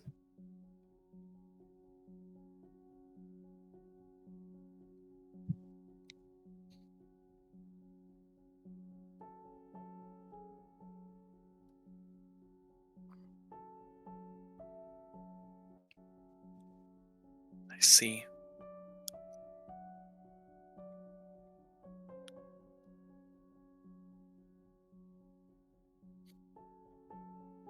I met someone who knows you. Delalore is her name. Says she sends her regards.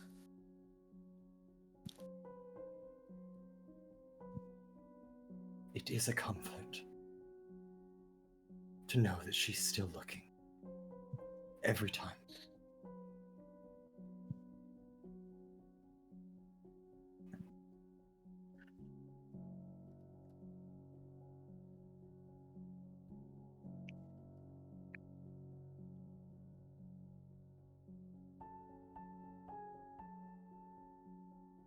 But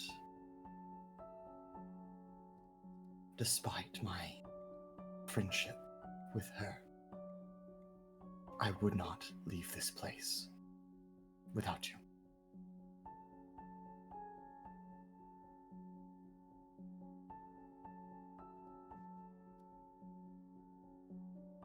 I see.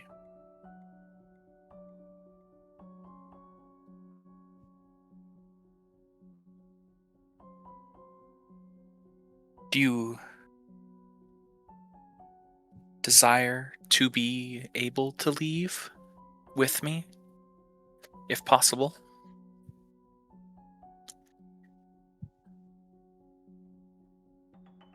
Your Holiness, you did not forsake me in any mistake that you made. Even when they forsook you, I have stayed by your side through every hour of every year of every millennia from the beginning. If you wished to leave, I would happily leave with you, but only leave with you. And surely you understand the cost of that departure. So no, I do not wish to leave of my own free will, but rather in service and dedication and love to my deity.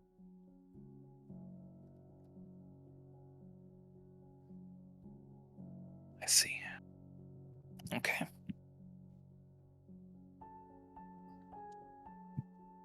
Is there anything I can say to Delalore to maybe give her some peace of mind then?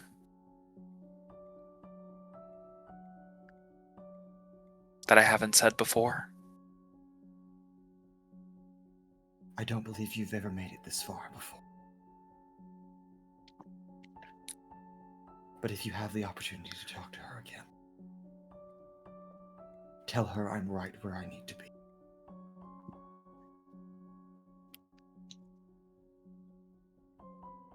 Understood.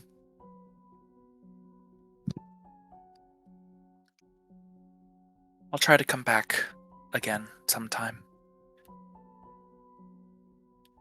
I would like to hear more about, well, being you've been here and can probably remember more than I can, Indeed I can. to hear more about the past.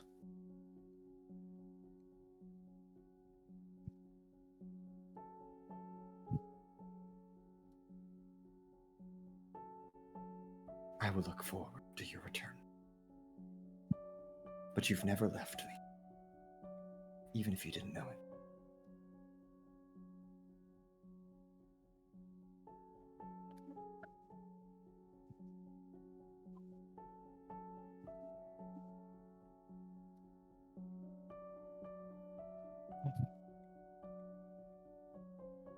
Thank you for your dedication.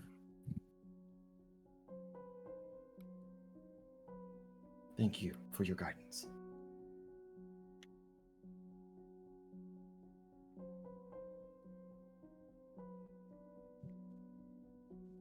And then, assuming since I haven't been here before, that probably takes a good bit of like energy, and I probably end up slipping away at that point I think that's fair. I think as you into sleep. return, you return to sleep. Mhm. Among the remaining awake individuals of the Lorem Ipsum, Vellmon, would you like to do something? Aside from pushing Altrix out of the bed. I was about to say, Altrix, I got a meeting. I need you out of here. I have a meeting at 5 a.m. Yes. Okay. Not in the mood tonight. Out.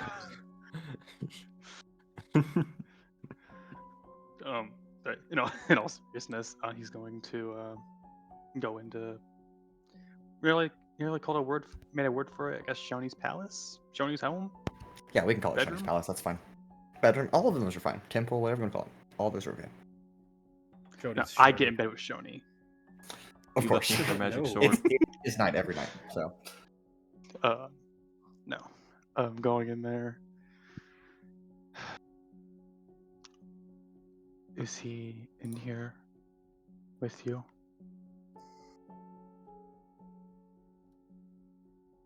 Who? Koresh? His soul? Yes. But only for a little while. How long is a little while? Until you decide to let him free. And move on. Well, preferably I'd like to let him free into a body, and not just into the ether. I wasn't thinking, and it wasn't right for me to take that, I guess, choice from Marek. Sure, we were in a fight, kind of life or death, but that was his family.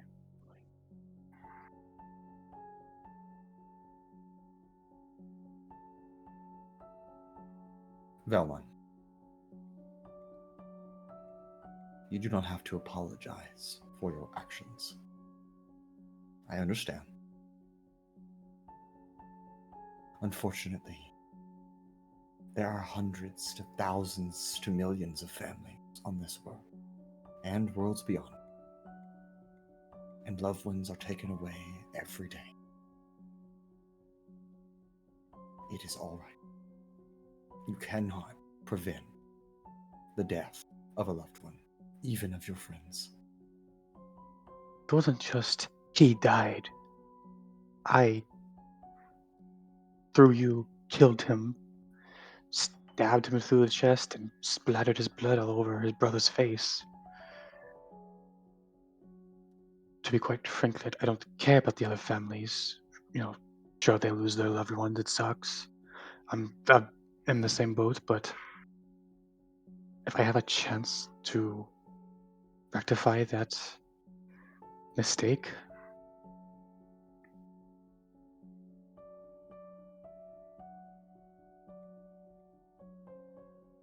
Your heart and intent are pure, but what you are asking for is not possible. Not by means that you or I can provide. you're telling me in your gajillion years of wisdom you can't think of Rude. anything? Rude, first of all. I'm not that old. Well, all I know is that you've been older than the calendar, so I don't That's know how not that long that is. Okay, well, I don't know how long past that it is.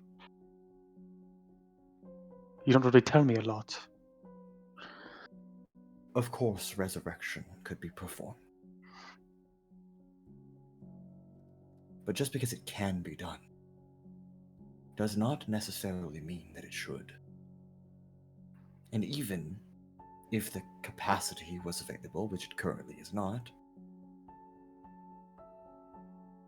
I don't think that's your call, nor is it mine, to make.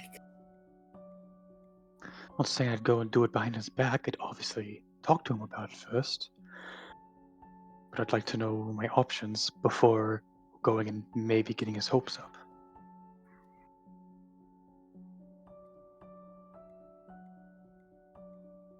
At the very least, are you able to project him in here?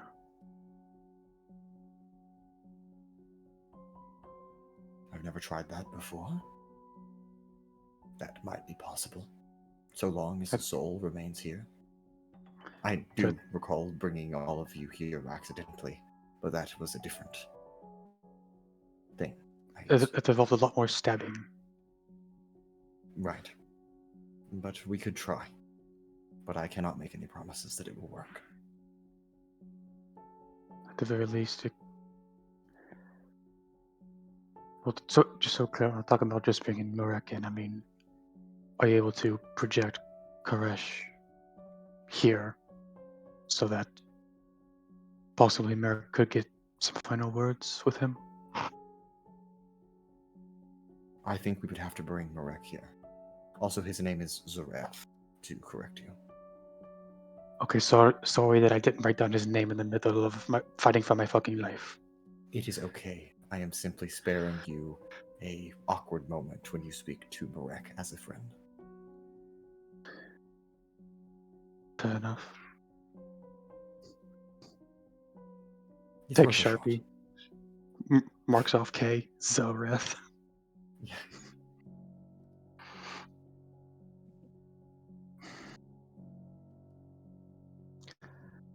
Were any of your followers watching that? No.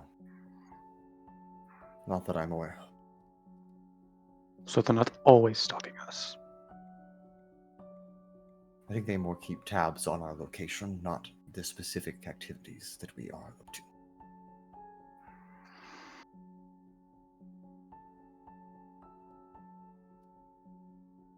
Alright. Well, I know you didn't really sleep exactly, but get some But you rest. Yes, everything hurts. I've been on 1 HP ever since we've left.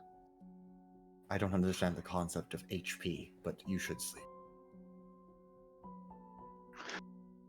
On a scale of 97 to 0, I'm on a scale of 1. That's a very specific scale, but it sounds bad. You should get some rest. Have a good night, Vellmon. Good night, Shawnee.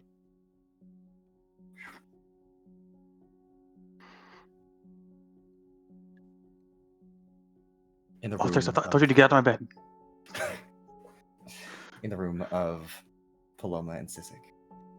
Is there any conversation or activity that takes place before either of you retire?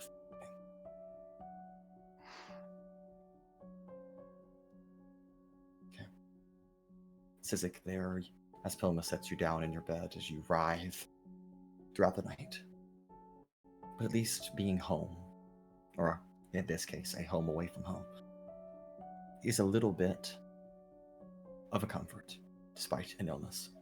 And hopefully, Zeiros can help you in the morning, which is only 8 long hours away.